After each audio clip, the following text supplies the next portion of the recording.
Bureau and ask friends for report cards on shops they use. Then call prospective shops. Are people responsive? If they don't have time for you now, imagine when there's a problem. Also, pay shops a visit. Look for a well-maintained organization and look out for a dirty, cluttered environment. Yes, to avoid heartbreak at repair time, initially judge service centers like other professionals by reputation, responsiveness, and self-respect. I'm Bobby Likas. Like us, you'll love us. This is the story of a very special woman.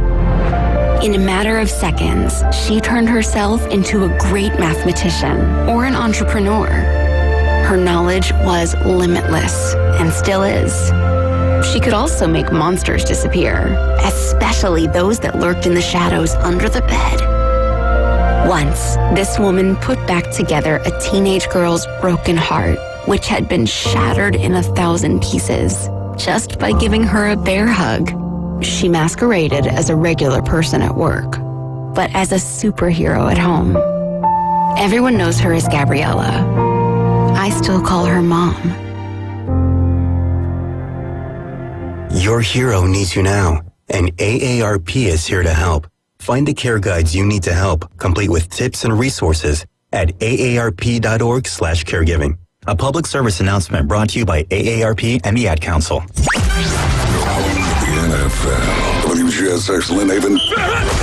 WVLQ Port St. Joe. ESPN Northwest Florida. Are you ready? Okay, let's begin. Trip. The Afternoon Underdog Trip. Live and local. Inside the Doghouse.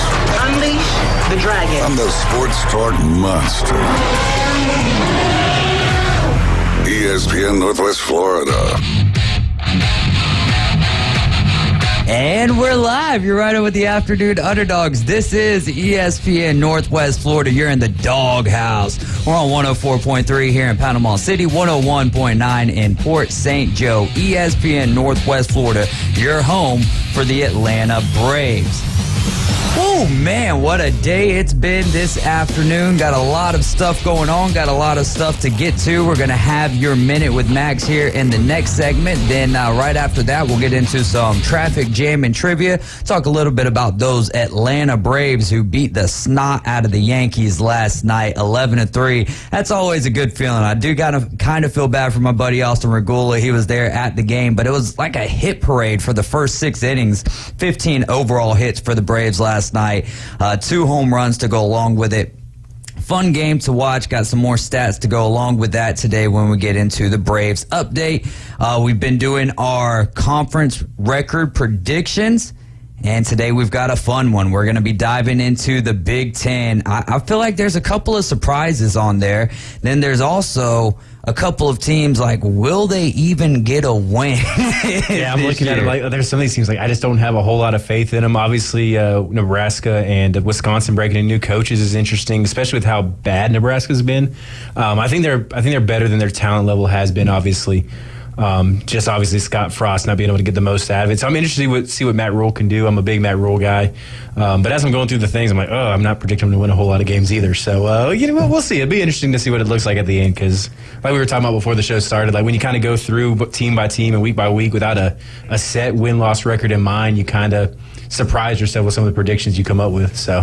Yes, sir, man. It's gonna be fun. We've done the Pac-12. We've done the Big 12 to this point. We still have the Big 10. Then we're gonna dive into the ACC next week. Which next week, week 0. If I'm not mistaken, yeah, that's gonna be week 0. We get to talk legitimate football happening next Saturday. Absolutely, man. Caleb Williams, returning Heisman Trophy winner. They play San Jose State, I think.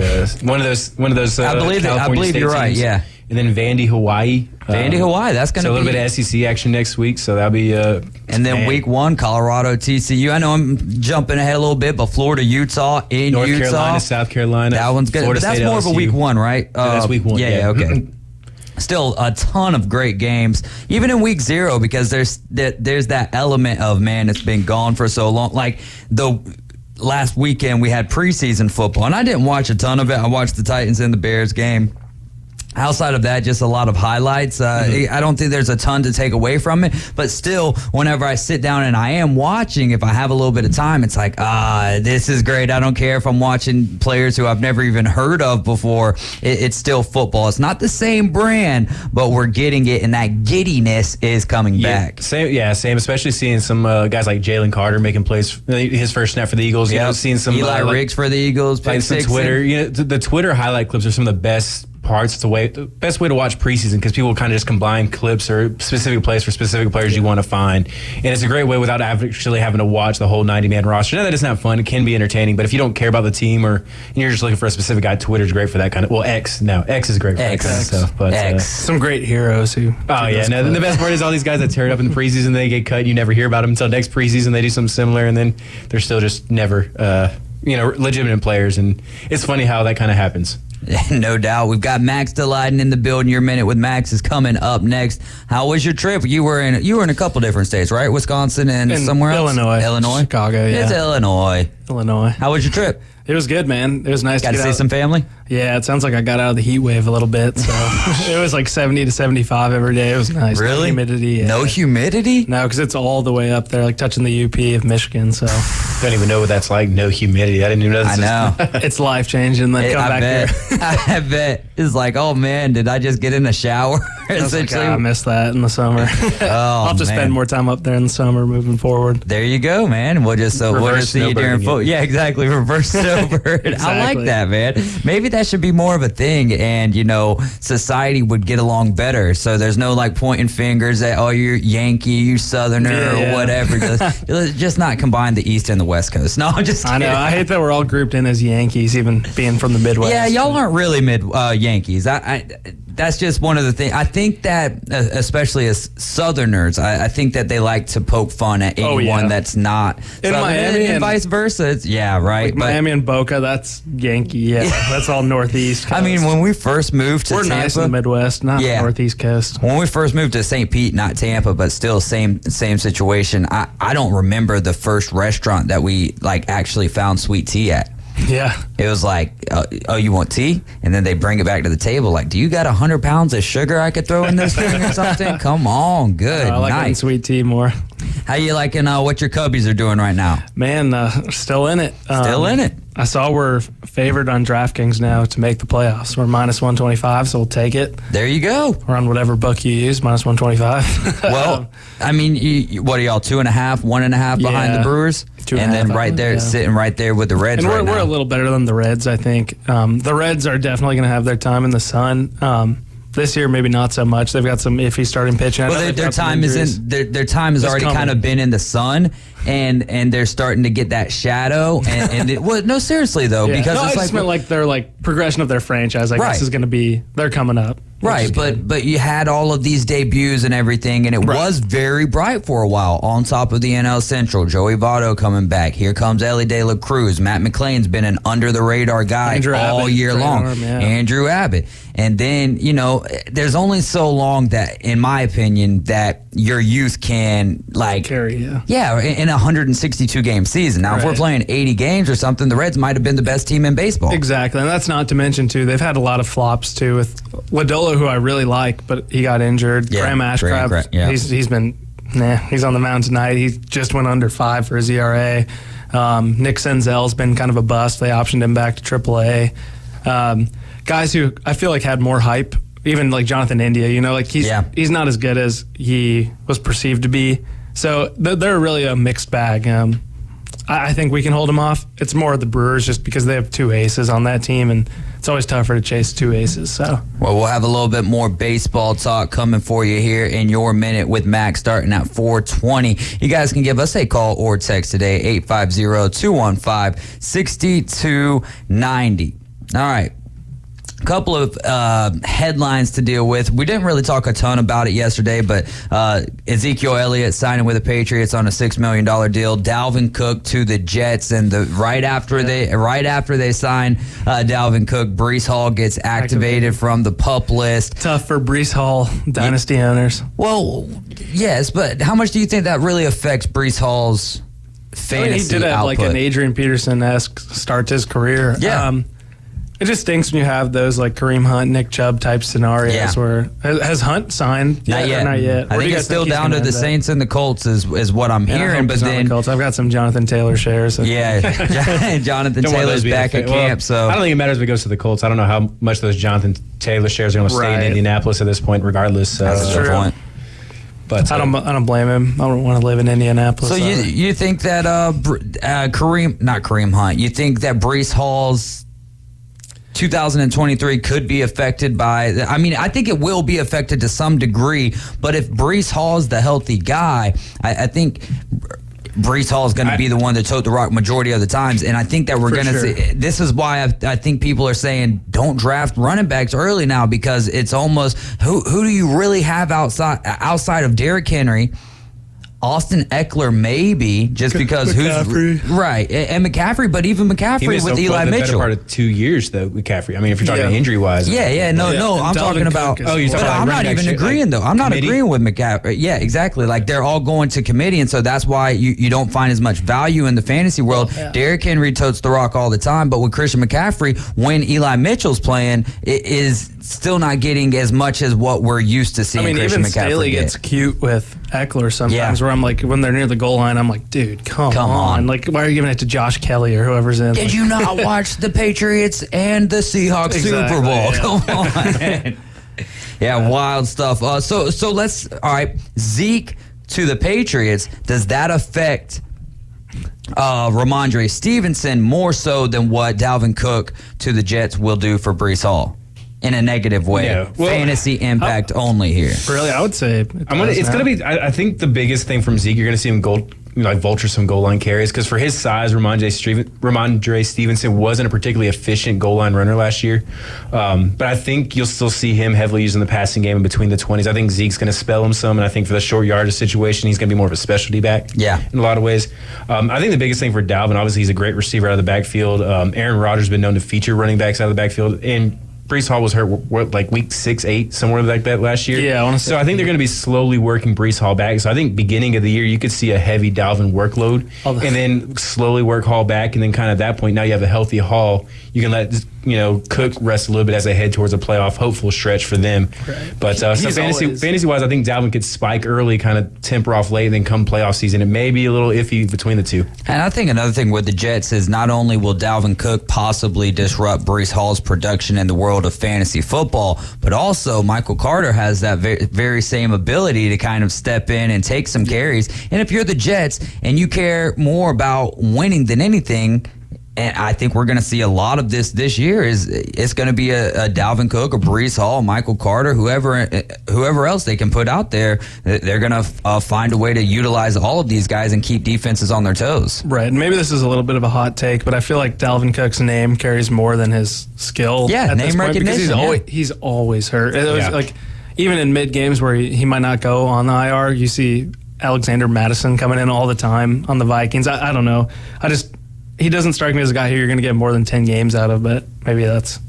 Well, what if you get 17 games out of him, but he's not? He's taking 30% of the snaps or whatever. Right. Then you're getting a better Dalvin Cook. He's just a magnet to getting injured, though. He's got like a wrist I agree with you. Quad I agree with you. I mean, it's more factual than it is hypothetical. They're a little softer.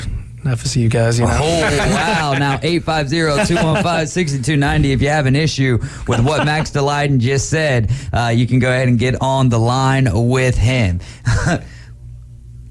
What's that? Nothing. We're just over here. Max is in here razzing Florida State fans. So I thought he was saying something about me, and I had the monitor down. He was looking at me like I lost money or something. So real quick, for what it's worth, last year is the only year in which he has played every single game. Dalvin did? I didn't even know he played every game last year. Last year he played 17. Really? Before that, he had never played more than 14 games in a season. And kudos to him for doing that, because I know that there was a couple of weeks where he was dealing with ailments, and it's the whole will he play, won't he play, wait till Saturday. It is factual. He just misses time. It is what it is. And we'll see how Alexander Madison moves on from this. How is he going to do as the face or the running back? So similar kind RB1 spin off from the same question. Which replacement running back do you think would you rather have this year, Pollard or Madison? Oh, Pollard. Pollard. Both guys have been in kind of a similar role. Even with that offense, though, in Minnesota? Are we talking fantasy? Either or. I mean, I'm going both. Pollard in period, because I think that the Vikings are going to pass the ball even more so than what the Cowboys did. But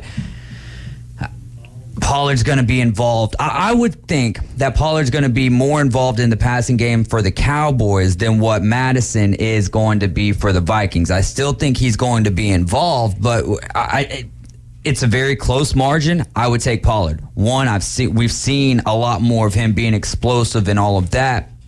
I think it's not an easy answer, and it's very close, but I would go with Tony Pollard. Go ahead, sorry. Speaking of underwhelming people filling positions, what do you guys think about Graham Mertz starting at Florida?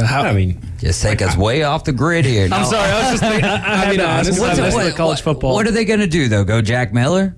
No, I know. I guess it's one of those I've assumed he was the starter, and since he's been signed, like the fact that they announced it officially was like, okay, yeah, that's what we had assumed. I'd say I'm more surprised at Anthony Richardson going ahead and starting for the Colts more so than what I am Graham Mertz. Really? Yeah. Being picked that high with just Minshew? I feel like Minshew, you know what you get, so it's a safety. I agree with that as well, but if you're trying to... Miles is definitely pissed. Yeah, no, I think Minshew brings a lot of good to the table, but it doesn't surprise me that Anthony Richardson's going to be starting because, like you said, such a high draft pick, all of that, and then if he goes down, then you've got Minshew that you know what you got from him. But it's like 100% known that Graham Mertz was going to start. Right. I don't think it was. I'm sorry to go between college, bro.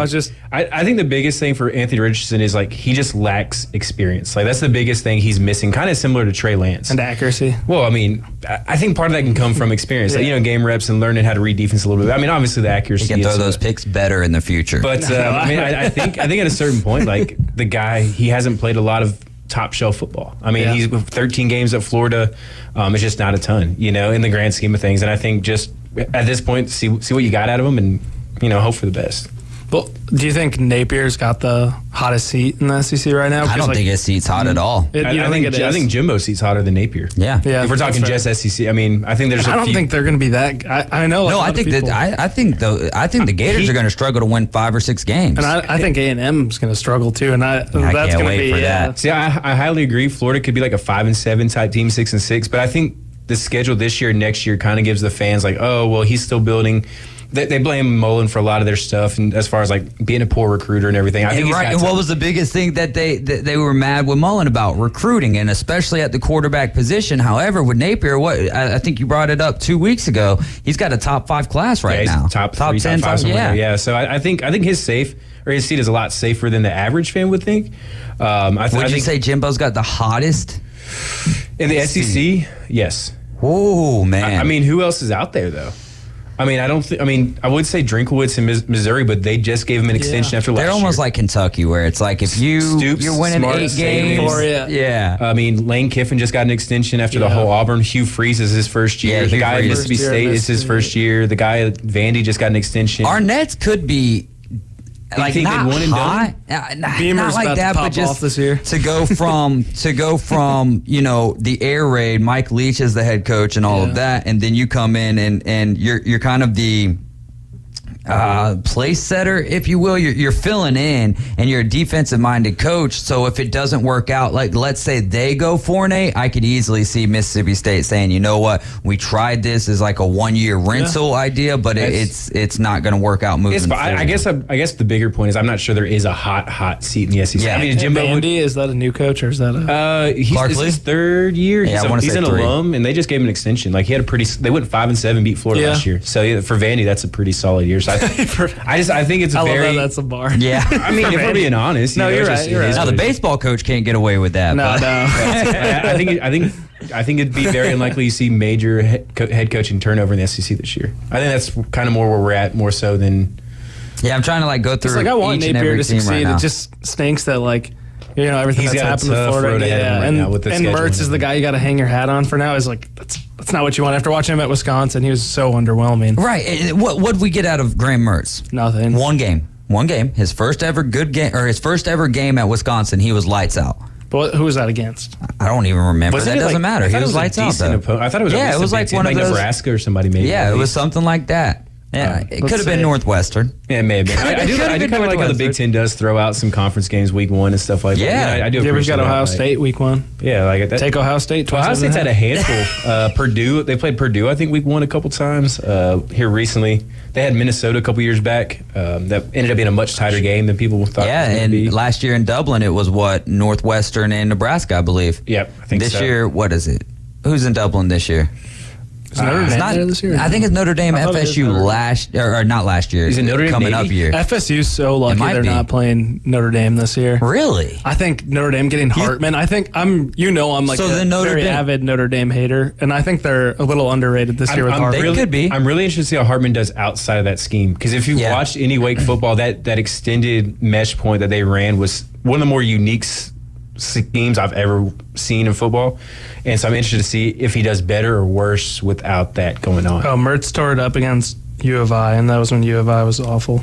Okay, so it's Illinois, right? So similar, Big Ten, whatever. Hey, it doesn't matter. At the end of the day, we're talking about a good game that Graham Mertz had, and now he's got a change of scenery, man. That was the COVID year, so also kind of a Make-A-Wish game. But that's gonna be, hey, but it's gonna. He also went on to lose to our backup quarterback at Camp Randall that year. Well, what happens if Florida goes over to Utah and beats Utah Thursday night, week 1? How does that change the Graham Mertz, Billy Napier narrative? Well, it makes Billy. Or that just even more so like he knows what he's doing. So he took it to 2-6, Illinois. 2-6, man. They finished 107th out of 128 teams in the rankings. They weren't last. The other 22 might not have played the season. The only reason I even brought that up is just because of that's the only highlight that Graham Mertz has got in his career. And he was touted. Okay, look over there at 2 different places, right? Alabama and Auburn. Mm-hmm. Tyler Buckner out of Notre Dame. What can you tell me about this guy? And he's vying for the starting quarterback position at Alabama, right? And then with Auburn, with Peyton Thorne, you know what I mean? Like, yes, he's got some experience and everything, but can we really look at his numbers and be like, this guy is going to be a beast over here with Auburn? We don't even know if either one of those guys are going to be starting on either one of the teams. Now, Thorne's from Michigan State, right? Yeah, right. He can scramble. Yeah, right. But that's what I'm kind of getting at, though, is just... Right. I don't like Buckner at all. I don't know about you, but... I don't really... All I know about him is he got the job 2 years ago or so, then got injured last year, didn't win the job, and the only reason that he's more than likely playing with the Crimson Tide right now is because Tommy Rees is the offensive coordinator. You didn't like that hire, did you? I didn't know who else was out there. I know that's what my issue was with it. But if we get back to, especially with our quarterback kind of being weaker, if they get back to more of a run first priority offensive style of gameplay, then I'll be cool with it. We've got to run to a break. This is the Afternoon Underdogs. You're listening to ESPN Northwest Florida. We're taking your calls and text at 850-215-6290. A little baseball talk when we return.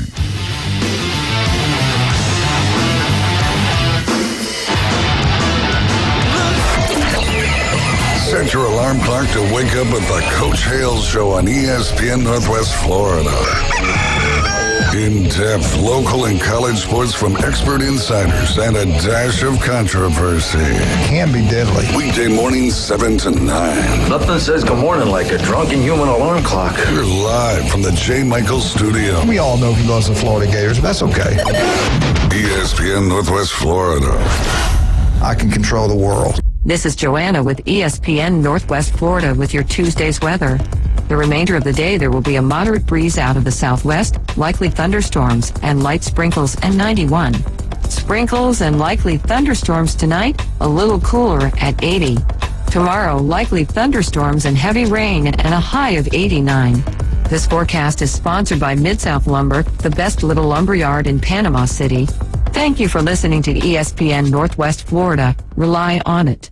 Take your next adventure in an eco-friendly all-electric Kia EV6 that gives you the movement that inspires. You can live fully charged while saving now and down the road on fuel costs. Schedule a test drive today and explore the electrified Kia vehicles at Billboard Kia. You have to drive it to believe it. Now offering $7,500 EV lease bonus when you lease a new 2023 Kia EV6 wind electric all-wheel drive for 36 months. You'll get the perfect balance of comfort, safety, and technology with a performance that minimizes the impact of our environment. Billboard Kia is the home of the 20-year, 200,000 1,000-mile warranty. See us today at 2435 East 15th Street or Billburn Kia, PanamaCity.com. We make it easy to switch to EV ownership and give you the peace of mind you can trust. Close-in lease based on a new 2023 Kia EV6, model number N5452. No security deposit required. $7,500 EV lease bonus not available for cash. Subject to credit approval, dealer participation, and vehicle availability. $49.99 due and signing for well-qualified leases. See dealer for complete details. The 20-year, 200,000-mile warranty is a Billburn Kia warranty. Must take delivery from dealer stock through 9/5/23. You're riding shotgun with the Afternoon Underdogs. We're going to need some gas money. The Afternoon Underdogs. Fill her up, please. At 104.3 ESPN Northwest Florida. It's not the brick house, it's the dog house. This is the Afternoon Underdogs. You're listening to ESPN Northwest Florida. We're on 104.3 here in Panama City, 101.9 in Port St. Joe, home of your Atlanta Braves. The Atlanta Braves taking on the New York Yankees tonight. Coverage starting at 6 o'clock. First pitch tonight at 6:20. This is your Minute with Max. And Max, let's talk a little baseball here. First off, I saw Did you see that Neymar deal? Going to soccer. Tell me what that means to you, to the soccer. Well, he was like fans. a top 3 player in the world. Yeah, no, I know who Neymar is. Right. Oh, I know. I know you do. I was just saying for the fans. Okay, gotcha.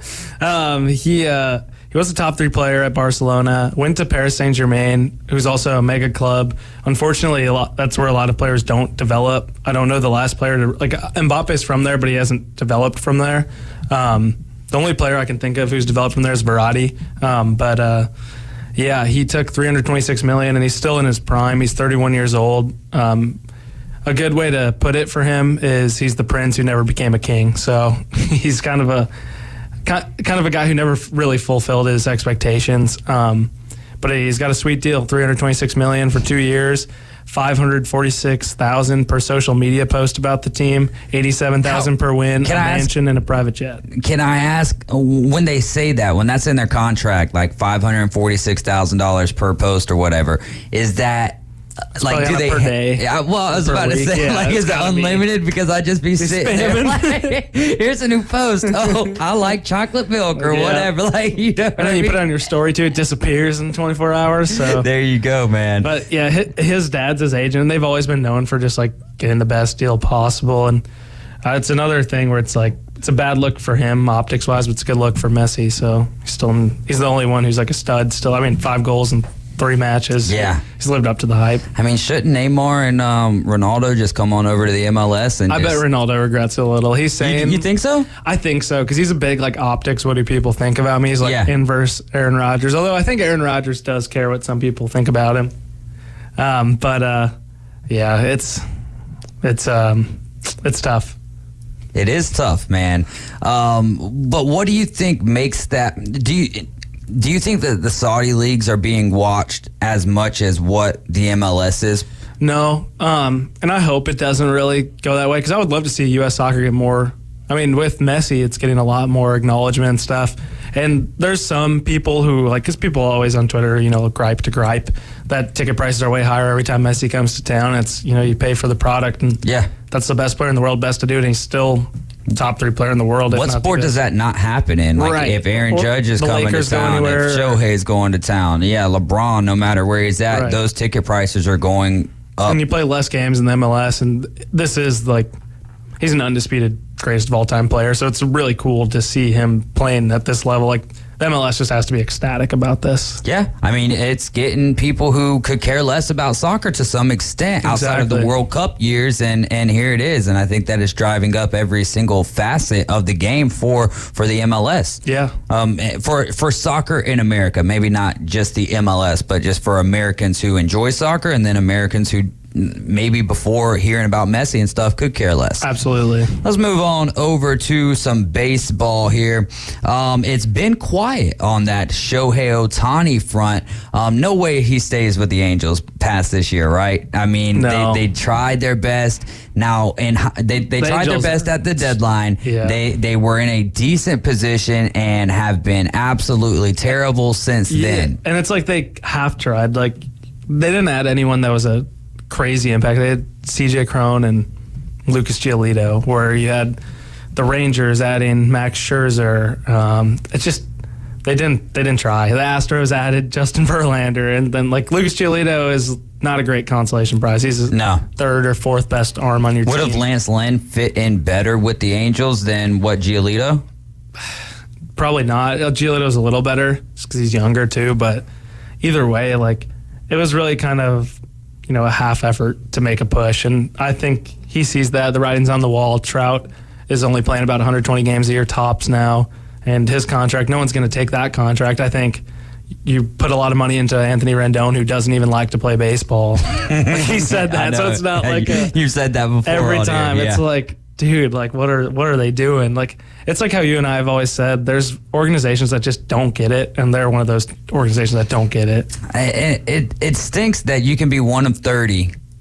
Professional, top-of-the-line franchises in baseball and not care. Right, like the best, and you're in a major city. Yeah. And it's almost like a perfect story because you're right there in the same city as the Dodgers, and you could, if you're better than the Dodgers, then your media presence is even larger, and you've got the best player in baseball in Shohei Ohtani, the second best, at least what people would have considered over the last 10 years, and Mike Trout. It's a shame that you're in shambles right now. Baseball has to be pretty disappointed that, the Yankees obviously, because that's a big moneymaker for them, but every city's second team is just not competitive at all right now. The Mets bought again and failed. The White Sox are just a train wreck. That makes me feel so good. I know, man. Frank was right. We got to get Frank back on.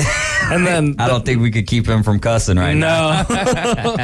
And then the Angels too. So it's like, I know baseball wants to see more of these rivalries, and San Fran and Oakland are kind of close, and Oakland's going to be gone, but just unfortunate state of affairs. It is, man. So looking at the wild card right now in the top of the wild cards, not division leaders here, but the top three in the American League wild card. You've got the Rays, the Astros, and the Blue Jays. Which one of those teams falters and misses the playoffs entirely? Man, if anyone was to do it, it would be the Jays, but I don't think any of them are going to falter of those three. The Rays are going to start falling off. It's crazy because we were like, the Rays are never going to lose again at the start of the year, and they're losing a lot of guys between injuries and off the field stuff. Yeah, which there's, I don't want to. I know where you're going with the Wander Franco situation. We talked briefly about that yesterday. For me, one of the biggest thing with that whole situation is just kind of waiting to see what happens. I know now the Dominican Republic has started an investigation as well. This all started in the DR, regardless of. That's where it started. I didn't really read about it. Well, the girl is from the Dominican Republic, and still it doesn't matter because the age of consent there in the DR is 18 as well, so that's kind of out the window. It's the same way as it is here. Now, I guess it comes down to, one, is she really 14 years old? Yeah. Right? Just from some Pujols it. Well, I almost said that yesterday, but I was like, I'm not going to go that direction. It's a bad look. It is. It's a terrible look regardless because... Did they pay him yet or no? They did, didn't they? I believe last year they gave him an extension. Like it was like an 8-year deal or something like that. Not huge money. It was like, but it was like discounted, like a Michael Harris type, but... Yeah, so, it's a terrible situation, especially the optics of it, but we'll see as we get... Big 11-year 182. Oh, so it was 182. And I don't think he's going to sniff the field again this year after that. Like, after how they've handled, like, the power thing. Power's been out for 2 years. That's your other point. But I think, man, there's just so many with this one. I don't care to even say if he is going to be on the field or not. Like, honestly, the only thing I'm kind of not, I wouldn't even say I'm worried about it, but I don't have much to say on the subject until more kind of comes out, just because you can sit here and bam them all you want right now, which it feels like the right thing to do. But, at the end of the day, if this girl's 18 plus or whatever, then now we're in a different situation. You gotta be careful with what you're dealing with off the field at that level. And I know he's only been a pro for 2.5 years in the league, so it's hard to... It's like the Ja Morant situation, except for he hasn't done this multiple times, but this is the second time. Well, this is the second time that he's kind of been disciplined to some extent this year. He's been benched for not being a great teammate, and now he's being benched for this because of the investigation and everything. So it is that, man, hey, you need to be watching the company that you keep around you. You need to don't even, like, if you even got to ask for her identification card,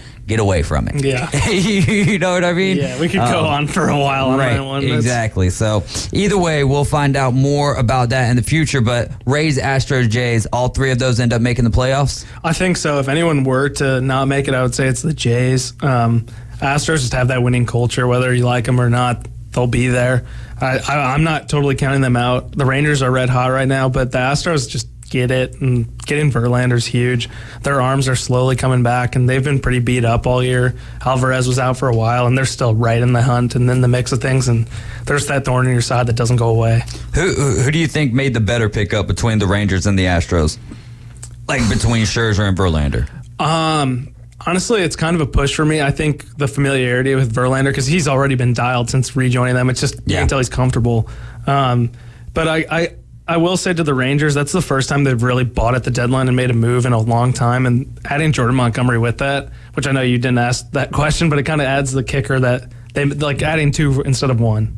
Because I think Montgomery really has the talent, and he's not a Verlander or Scherzer, but that's a much needed piece that they needed, and they were without that extra arm, and they got it. So, well, let's say one of those teams do miss, and let's say it's the Blue Jays. Mariners, Red Sox, Yankees are the next three up. Which one of those make the playoffs? Man, I think the Mariners, who they lose to last night? The Royals. Yeah. They choked. They came back and then choked in the ninth. Matt Brash.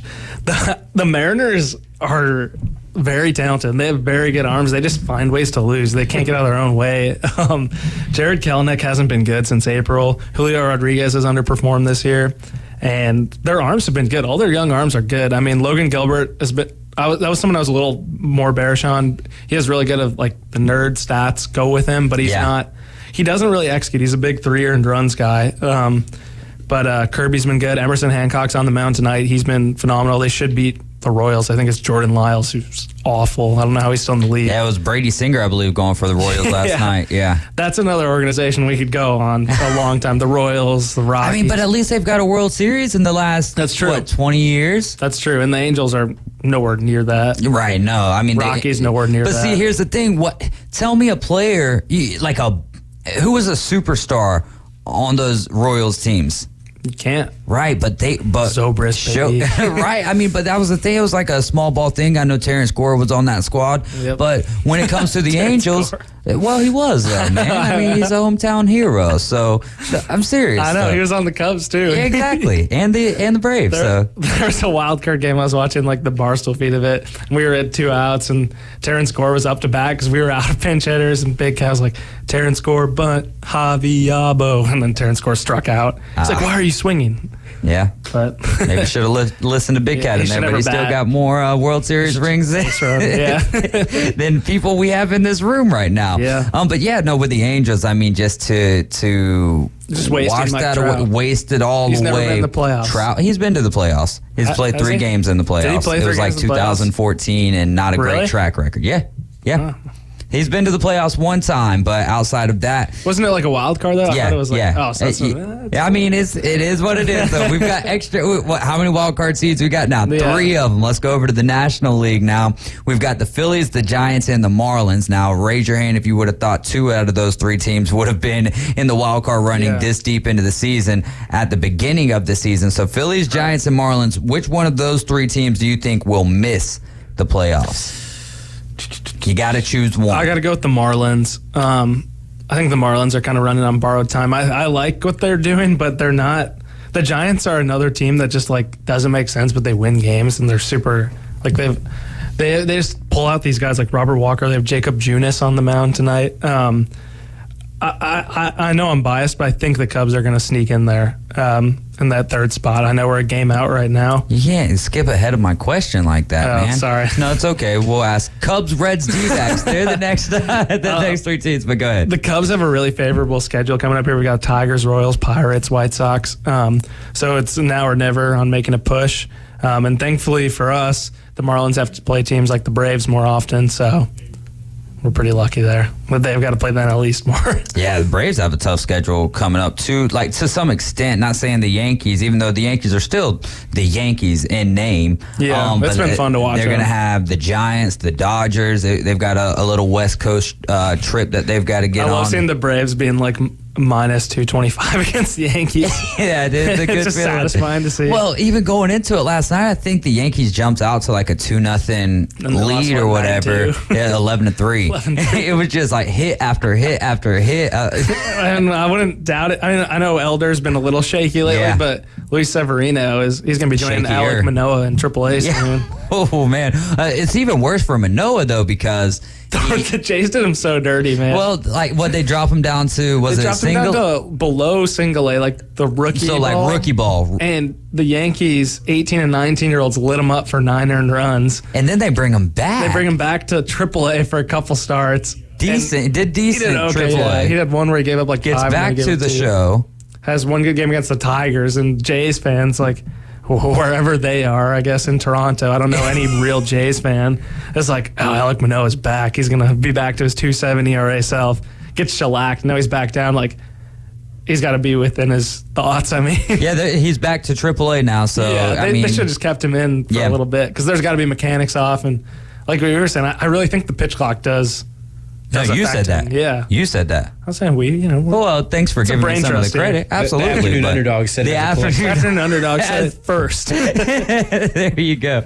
No, but I remember very vividly you saying that. There was a few of them that you Lance mentioned. Lynn, Lance Lynn. I mean, he got traded. He's been a little better, but he's not been great. I wonder how CC Sabathia, when he was with the Brewers, would do with the pitch clock. Or end of career Bartolo Colon. Oh, yeah. With the Yankees, I felt like CC kind of pitched pretty quick. CC didn't like when people would kind of like mess around. He would like almost plunk people if they took too long. So we need more pitchers like that in the game, baby. I mean, just because I love all the offensive fireworks and we're good. We don't have no time right now. So. I was gonna say we have time. I'm saying we don't have any time limit against us right now. Oh yeah, let's go. I was gonna say I'm bummed we couldn't discuss the Tim Anderson Jose Ramirez fight because I wanted Tim Anderson. I wanted the White Sox to go and throw at him because they were throwing Schultens on. You wanted the White Sox to throw at the Indians or Guardians. Sorry, whatever. I never said right. Throw at Jose Ramirez. Or someone. I just want to see more like the classic, MLB fights. Like those are so funny. Like when Carlos Gomez plays. Yeah, but I mean, was that not better though? The way that it all panned out because it's like you wanted to see more. Oh, the next day, yeah. Oh, the next day. The fact, yeah. Because were the suspensions like in place at that point?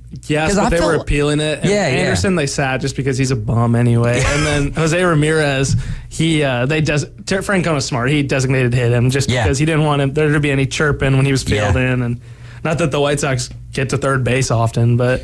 Down goes Anderson. All right, we're going to come right back. We'll open it up with our traffic jam and trivia question, and then we'll keep talking a little baseball, talk some more Braves, give you the Braves update. This is the Afternoon Underdogs. You're tuned in to ESPN Northwest Florida. Quick timeout. We'll be right back. ESPN Northwest Florida. The Dan Patrick Show. Here is C.J. Stroud, the Texans quarterback, after last night's performance. One mistake on national television just blows it all up. But it's cool. I just keep going and keep learning, man. It's gonna be highs and lows, man. One play blows it all up. Yeah, so funny. Yeah, it's okay. It's the Dan Patrick Show, weekday mornings from 9 till 11. ESPN Northwest Florida. This is Joanna with ESPN Northwest Florida with your Tuesday's weather. The remainder of the day, there will be a moderate breeze out of the southwest, likely thunderstorms and light sprinkles and 91. Sprinkles and likely thunderstorms tonight, a little cooler at 80. Tomorrow, likely thunderstorms and heavy rain and a high of 89. This forecast is sponsored by Mid-South Lumber, the best little lumber yard in Panama City. Thank you for listening to ESPN Northwest Florida. Rely on it. Take your next adventure in an eco-friendly, all-electric Kia EV6 that gives you the movement that inspires. You can live fully charged while saving now and down the road on fuel costs. Schedule a test drive today and explore the electrified Kia vehicles at Billboard Kia.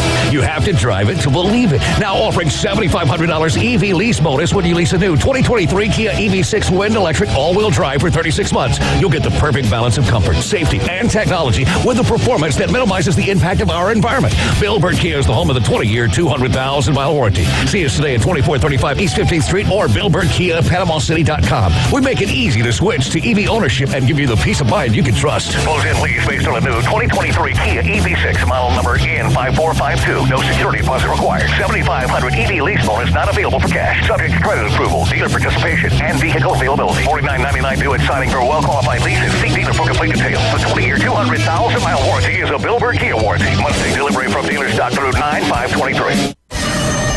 The mission? Your mission, should you decide to accept it. Save the panhandle from boring cookie-cutter radio. Now back to the Afternoon Underdogs. The state will self-destruct in 5 seconds.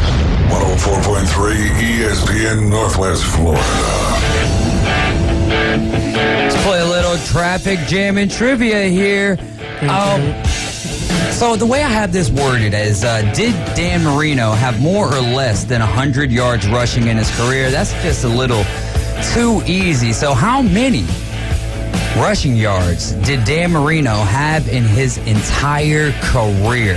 How many rushing yards did Dan Marino have in his entire career? 850-215-6290 for your chance to win $25 to not the, but that boot store.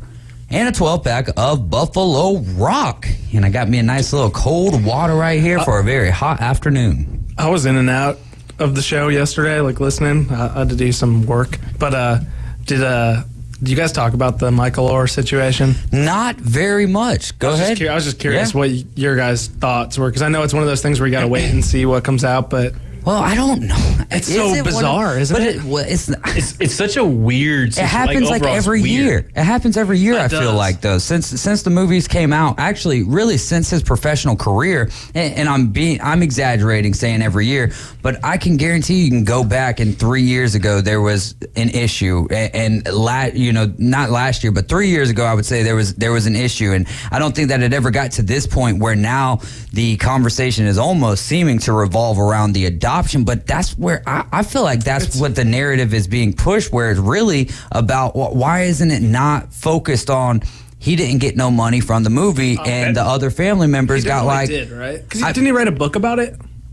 I don't know. From what we're hearing, no. Allegedly, he got like 0 from the movie, which is the crazy thing. Right, that's what I'm saying. So we're gonna pick that right back up. Let's go over to John, play a little traffic jam and trivia. John, you're riding with the Afternoon Underdogs. What's going on, my friend? Hey, my friend. How are you guys? Fantastic, man. Just talking a little football, baseball, a little sports action this afternoon. How many rushing yards did Dan Marino have in his entire career? My guess, now this is just a guess, is 97. 97. Ooh, that's a pretty good guess. That is a really good guess. And if the question was, did Dan Marino have more or less than 100 rushing yards in his career, you'd be absolutely correct. However, with 97, just a little bit off there. Thank you so much for the call, John. Thank you guys for what you do. Absolutely. Thank you so much for listening as well. If he had came on and gotten it exactly right, and after he said it was just a guess, I would have called shenanigans. That would have been just too good of a guess, but he was honest about it and obviously didn't get it right. But it was a dang good guess. I'll give him that. Yes, sir. Hey, thanks so much for the call, John. 850-215-6290 is the number to call. We're looking for the career rushing yards for Dan Marino in his NFL career. All right, back to Michael Orr. Yeah, we can go back to the Braves update, too. I was just going to say... Oh, no, I like the conversation, though. Me and Brian were going to try to dive into it yesterday, just ran out of time. Do you think it's more like he ran out of money from the league that he's going for this? Because Isn't that a possibility? Because he didn't just now realize he wasn't getting any money from the movie, right? Right. There's some reason why it's... right? It's a whole...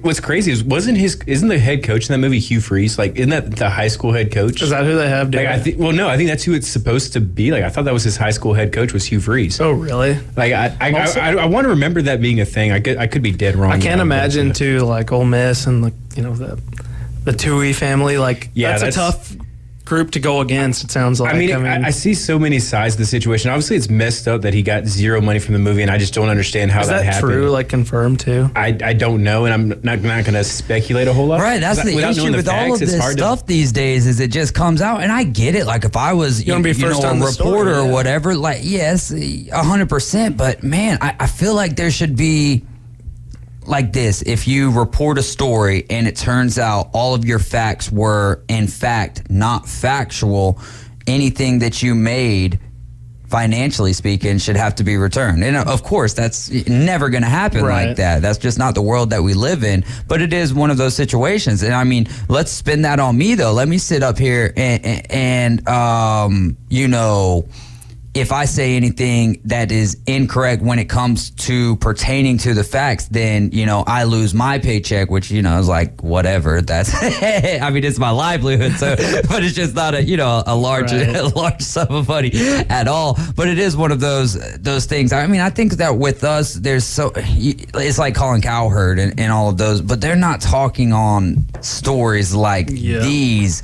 When it comes to writing. And in fact, I feel like what we do from the radio side a lot of the times is, of course, we try to do as much research as we can, but a lot of these articles and stuff is what drives the conversation to some extent. Yeah, it's just a weird situation all around. I'm interested to see what comes out of the story, but I also feel bad to an extent. And it's awful because like it's a family, right? Like it's ripping. Maybe they weren't as tight as they, as a traditional family in that sense. Like over the last few years, if there's been all this kind of stuff going on, but like you just kind of have to think about like, how would you feel if your family screwed you over?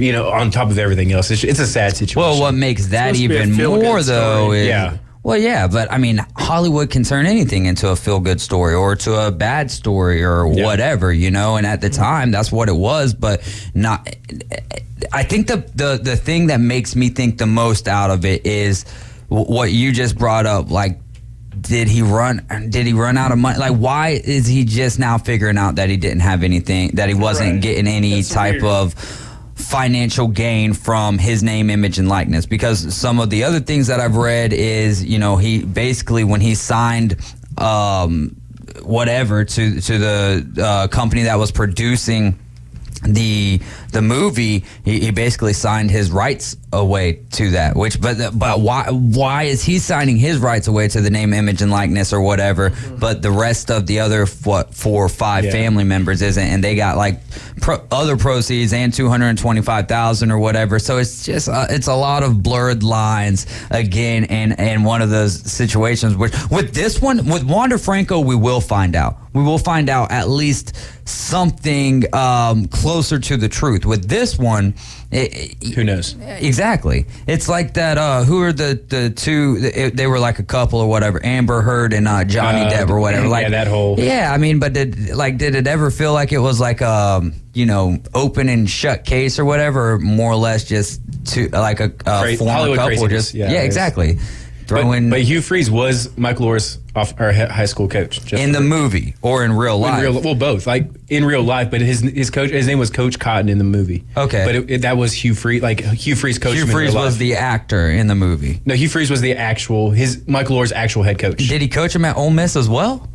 I don't believe so. Okay. I think he had Larry Who's on Tunsil first? Yeah, that's right. So Larry Tunsil was the Michael Orr over there. Yeah, we'll get into a little Braves update here real quick while we're still waiting on an answer for trivia. How many career rushing yards did Dan Marino have in the National Football League? The Braves beat up on the Yankees last night, 11-3. Max Fried allowed 2 runs in his first home start. It's been a while for him. Eddie Rosario with a big night last night as well, driving in 4, had 3 hits, one of those being a 2-run big shot. Ozzy Albies, not a great sign here, but better happening now than it is how it did last year, right before the playoffs. They've sent him now to the 10-day injured list with a left hamstring strain, so something to monitor, but I don't think it's going to be a big deal. How about Nicky Lopez, though, stepping up in his place? Hey, I mean, they make it make sense, dude. You guys are like, I don't know what you guys are putting into like Nicky Lopez and Orlando Arcia to play good baseball. on the offensive side of the ball. But if I told you, I wouldn't be allowed to have you on the show anymore. I know. No. Whatever AA is doing over there, man. But so Nicky Lopez, come on, man. Right. He was with the Royals before this. You know how he got to Atlanta? How? So the Braves traded cash considerations to the Rangers for Taylor Hearn or something like that, and then turn around and flip Taylor Hearn for Nicky Lopez. And then Nicky Lopez comes in, has 3 hits, gets 3 ribbies last night, and in his last 2 starts has had 8 RBIs, and just seems like he's having the time of his life every time. I mean, but don't you? Can you imagine how happy you'd be though after losing 70% of your games on the Royals? You get traded to the best team in baseball, and then you're an immediate contributor, and you have a chance at the playoff roster just for the time being because you're being just competitive. Well, I think it's awesome, and I think a lot of it has to do with when you're playing for the Royals, and then all of a sudden you get traded, and now you're playing for a team that's contending for the playoffs, contending for the World Series, and then you go into a lineup that just from top to bottom is stacked. So you're seeing guys hit at a consistent rate, and it's like, well, you know how baseball is, right? Like it's a big very mojo. Yeah, exactly. That's why I'm always impressed with Ohtani or Trout. I know we keep going back, but the psyche behind that, because I'm sure you've been on a bad team in your life where it's nothing matters. The stinks. Not to that extent, it's but a terrible way to look at it. But yes, I've been there. Not to that, but it's your more so in softball than baseball. Right, but say you're down 10-1. It's a 90-degree day, and you're about to get be 10 games under 500. Yeah. But you do that every game for 162 games. I always wonder how those guys on those bad teams still I know they're competitors and they're professionals, but that's got to be in the back of your head. I think for the vets more so, right? Once you get to that veteran status, it's easier to look at and be like, well, whatever. Try and win today. I don't know. My paycheck's good to go. It is what it is. I'm playing for the Royals. Joey Votto every year. But for these young guys, though, for Joey Votto, that's exactly. But there's no way Joey Votto was thinking that way in years 3, 4, 5, and 6, right? It's 7, 8, 9, 10. I don't know. That's a good point as well. But I think for the younger guys, they're playing for their livelihood in the game in general. So if they look at it like that, that the scouts from other teams and from their own team are going to be like, well, what's the point? He might as well make him a lifer in AAA if this is the way he's going to play, just because we're not going to be winning ball games or whatever. Right. That's a good way. Yeah, good point. Clark Schmidt, who's actually from Ackworth, Georgia, which is just about 20 miles away from Truist Park. He grew up cheering for the Braves. He made the start last night for the Yankees. He had a streak of 14 consecutive starts where he allowed 3 runs or fewer, and that ended in just 2 innings last night in his first career appearance against the Braves. So gotta love that. Austin Riley with his home run last night. That was his 7th in his last 10 games. In 29 games since the All-Star break, Riley leads the majors with 21 extra base hits and is second with 13 homers tonight. He's been insane. Yeah. He has. MVP question I got for you right after this. Luis Severino going up against Bryce Elder tonight. As Max alluded to earlier, Luis Severino's 2-7 with an ERA. Beautiful ERA here if you're a Braves fan. 8.06. Bryce Elder 8-4 with a 3.64. Acuna in the lead right now as far as odds go for the National League MVP. More likely that Olsen or Freddie Freeman catches him. Olsen just because of the homers. Yeah. But I knew you would be happy that I came around there. Actually, no, I could care less which direction it goes. It's going to be Acuna, though. I've seen some other people been like, well, I'd rather have the statistical year that Freddie Freeman is having over Olsen. I'm like, Olsen is almost... Now, Freddie's having an insane year. He's over 330 or something, 320. He is always good. He's got plenty of extra base hits, steals. Both of them, I would say, have played great defense. But on the base pass... That's the one knock on Ron. He's not the best on getting a good jump on some fly balls. And if that's your one weakness at his talent level, you can live with it. But I would say he doesn't have a great I don't know. You played baseball. There's outfilders who just see the ball so well. Oh yeah, and their defensive prowess. He's not one of those guys. No, not compared to some of the an Andrew Jones. Tatis has impressed me. He's amazing off the but then I think what saves Ronald though, and Tatis has the same thing, is their cannon for arms though. And I'm pretty sure Tatis is like 99 arm strength on Baseball Savant or whatever. Like that's ridiculous. Like, because going from shortstop to the outfield like he does, and he like robs homers and stuff, it's cool. And he's fun to watch. Ron does have a cannon, just sometimes I don't know where it's going on a sac fly or something. That's true. For the most part, though, I like it. It's better than... I feel more confident, than not confident. It's better than like... a counterpart to his Juan Soto, who has a squirt gun arm. Yeah.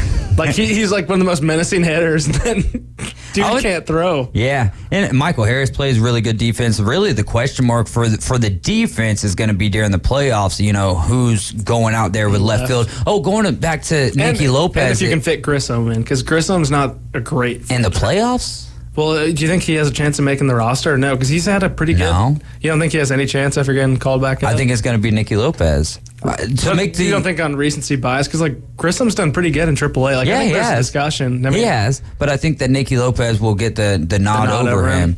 Just because of but it's only been defense. Like a couple games though, so No, I know that, but I think that his defense is going to have him on the roster over Grissom because it's like... What was he hitting before? Like 220? It wasn't fantastic, but I know that maybe we're just overreacting to Nicky Lopez right now. You guys have a good problem that Vaughn Grissom might not make your roster. Right, 100%. We are out of time. Max, one more segment or you got to roll? I got to roll. All right, man. Well, it was good to have you back in the studio with us. Hour number 2 is coming up next, and we're going to be talking some Big Ten, giving our record predictions for that conference. We'll be right back. Keep it locked in to 104.3 ESPN Northwest Florida.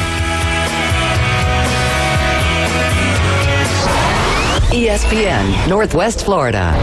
The tradition continues. That ball is going to be out of here. The Atlanta Braves play here. Bombs away. The Atlanta Braves are back and making a statement. Head first slide, 2 RBI triple. Listen to Atlanta Braves baseball in a rich audio experience live on ESPN Northwest Florida. Here comes the thunder. Sponsored by Best Way Portable Buildings, Dave and Buster's, PCB Hobby, and Gulf Coast Aquarium. This is Joanna with ESPN Northwest Florida with your Tuesday's weather.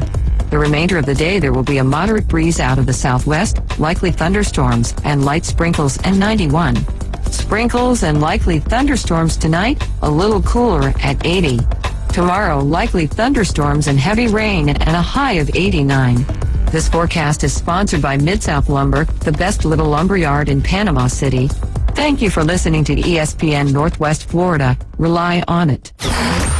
With over 65 years of combined experience, Instant Replay Sports Cards is happy to help you take your collection to the next level.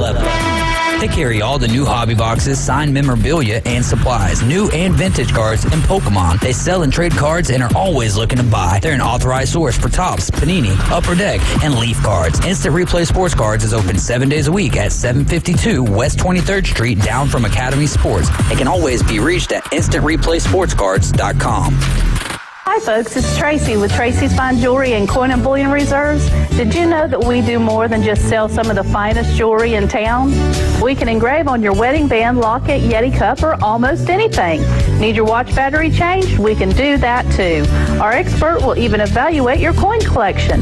And of course, we always pay top dollar for your old gold and silver jewelry. See, there's a lot more to Tracy's Fine Jewelry than a lot of pretty sparkly things. Come and see us today at Tracy's Fine Jewelry. We're the radio home of the Mosley Dolphins. WGSX Lynn Haven, WVLQ Port St. Joe. ESPN Northwest Florida. He likes to idle his Kia while eating almonds and listening to Lincoln Park in the Walgreens parking lot. White people love trail mix. David Hayes is part of the Afternoon Underdogs. Oh, they love it. Love it. Eat it every day. ESPN Northwest Florida. They love it. And we're back. It is hour number 2 of the Afternoon Underdogs, and you're listening to ESPN Northwest Florida, 104.3 here in Panama City and 101.9 in Port St. Joe. Your Atlanta Braves will be right here on ESPN Northwest Florida following the Afternoon Underdogs coverage starting at 6 o'clock tonight. First pitch at 6:20. Make sure you keep it locked in here to ESPN Northwest Florida. All right, we've got our Big Ten Conference schedule sitting in front of us, and we've got, 14 teams for the last time to be going through for the Big Ten, because next year is going to be all the way up to 18. Let's go ahead and dive into it, man. I forgot that it's going all the way to 18. 18, I know. Are we doing game by game, or do we want to kind of do like we did the Big 12, where we just kind of talk about like the overall record? Or Yeah, well, we could start with the overall record for each school and then kind of dive into some of the games where maybe we differ at. So we'll start with the Illini,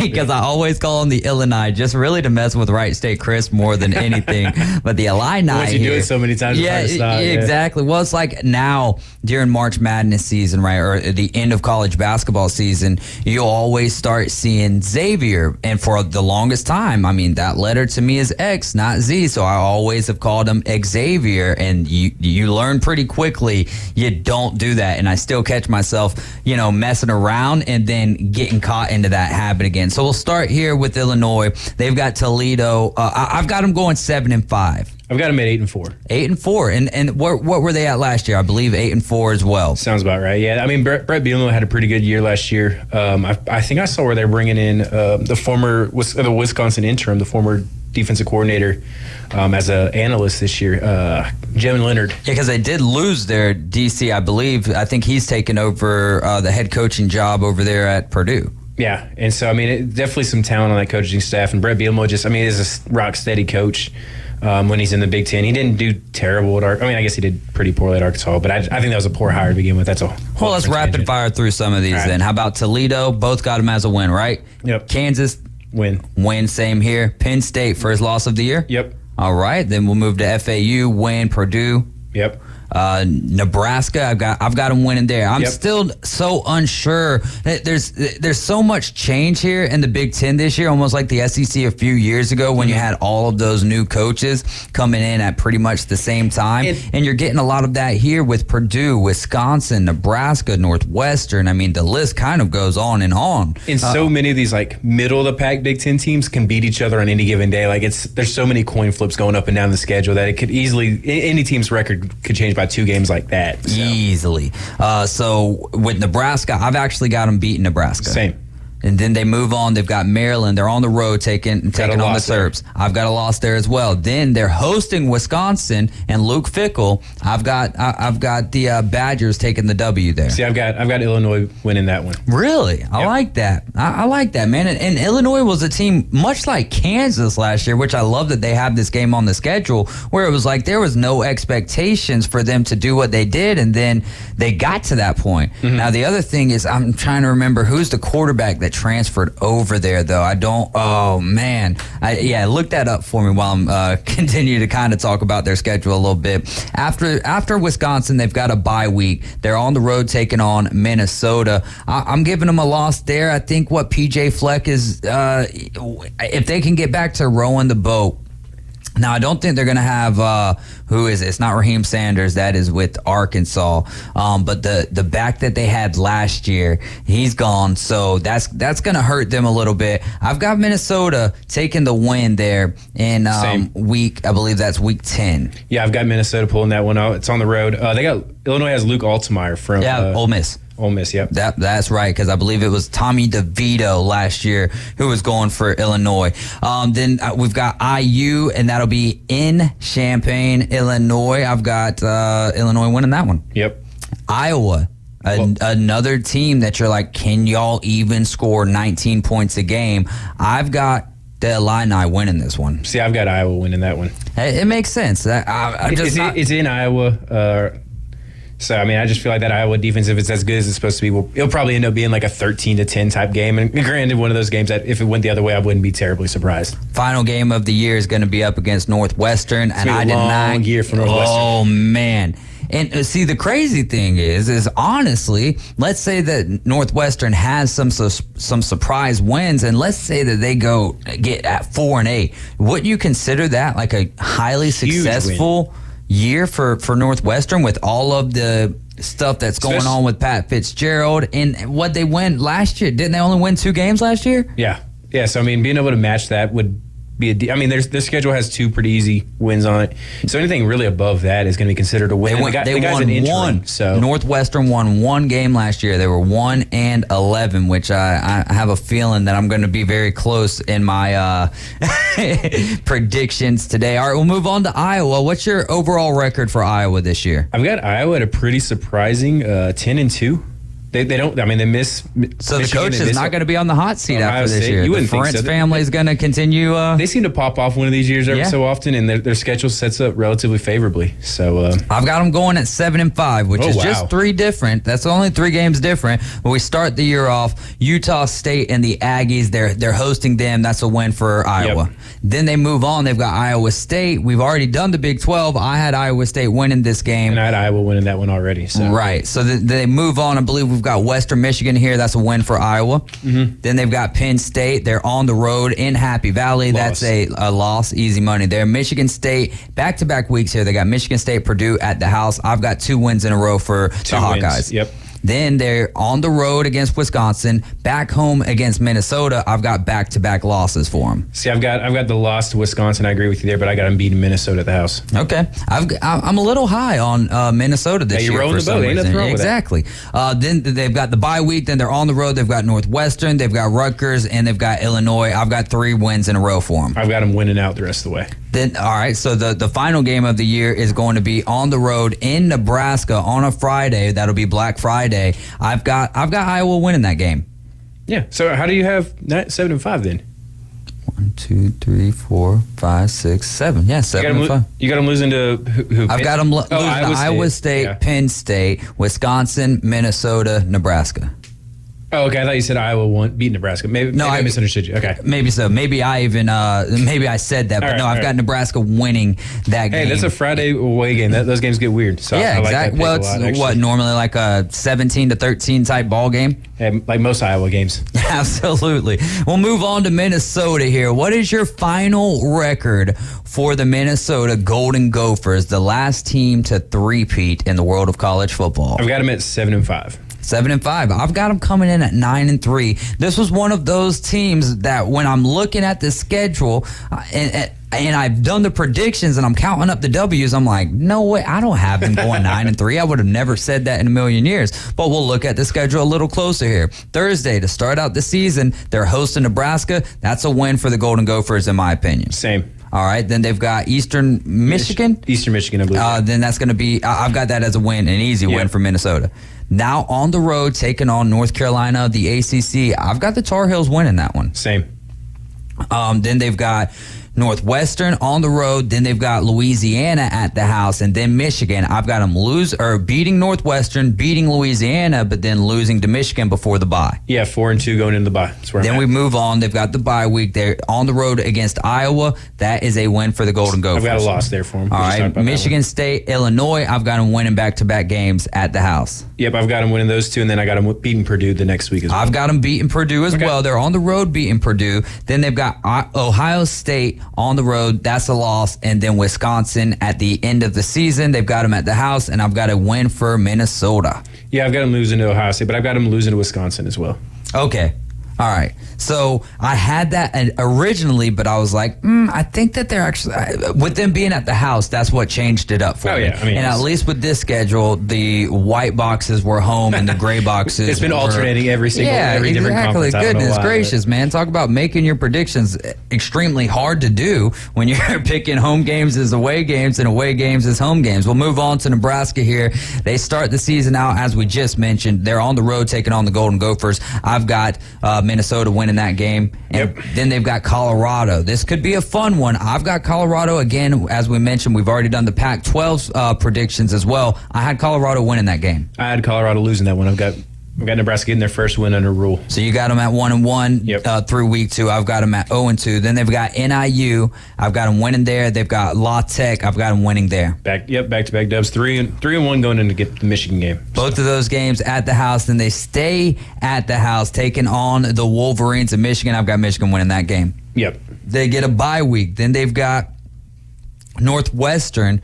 and Purdue, both at the house, back-to-back weeks. Well, do you haven't beaten Illinois? You skipped Illinois. I think I glanced over at Minnesota's schedule real quick here. So Nebraska, Illinois, I've got Nebraska losing that game to Illinois. Yeah. Then we'll move on. They've got Northwestern, Purdue. They're at the house, back-to-back wins in my opinion. Yep. Then they've got Michigan State. They're on the road for that one. I've got them losing that game and then then hosting Maryland and winning that game. I've got them losing out the rest of the way.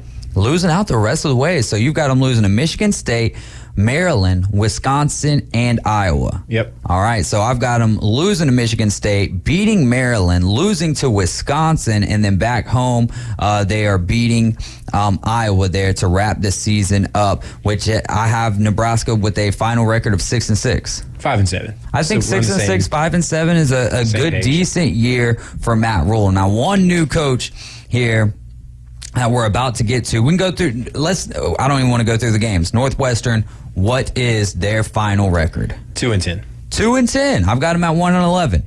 What's the one game that you got them winning? I've got them beating UTEP and it looks like Buffalo.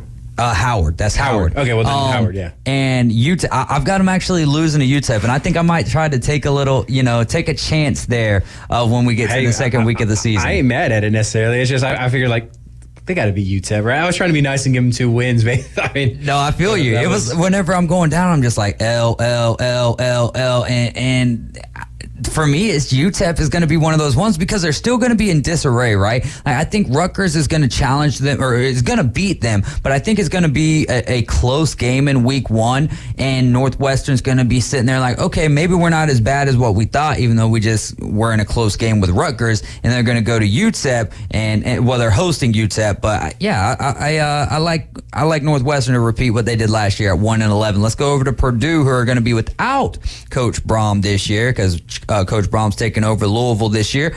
We've got Purdue hosting Fresno State. Let's go. Let's first start off with your overall final record for the Purdue Boilermakers. I feel bad because I do like Purdue as a program, but they're 3-9 on my 3-9. We don't differ too much again here. I've got them at 4-8, starting out the season with a win over Fresno State. Yep. On the road, they're taking on Virginia Tech. It's crazy because I've got the ACC taking down the Big Ten a little early in the season here. I've got Vatech taking out Purdue. Or no, I don't actually. I've got Purdue winning that game. My bad. Oh, I've got Vatech winning that one. And then so back-to-back weeks, they've got Syracuse now. They're hosting Syracuse. I've actually got Purdue winning that one as well. I've got Purdue beating Syracuse at the house. Hey, what a good schedule for Purdue hosting or scheduling Fresno State, Vatech, and Syracuse out of conference. Like that's pretty solid. I like it. I like it a lot. And who's their final non-conference game? They only do 3 in the Big Ten. That's right. Yep. All right, so we're Wisconsin at the house. Purdue's hosting Wisconsin here, and I've got a line of L's for just about the rest of the way. Yep. I've got them losing to Wisconsin, Illinois, Iowa, Ohio State, Nebraska, Michigan, Minnesota. Boom, back in the win column because Northwestern. Purdue is on the road at Northwestern. I've got Purdue winning there and then losing their final game of the season to the Hoosiers of Indiana and finishing up with a record of 4-8. Yep, I guess it was just the Vatech game we were. That's the only one that we're different on. All right, let's go to Wisconsin here. Now, this is the team that I'm most surprised about because, again, I was looking at the schedule. And I'm like, all right, decent schedule. You're not playing Ohio State. You're not playing Michigan. But they got Ohio State. Week 9. Okay, all right.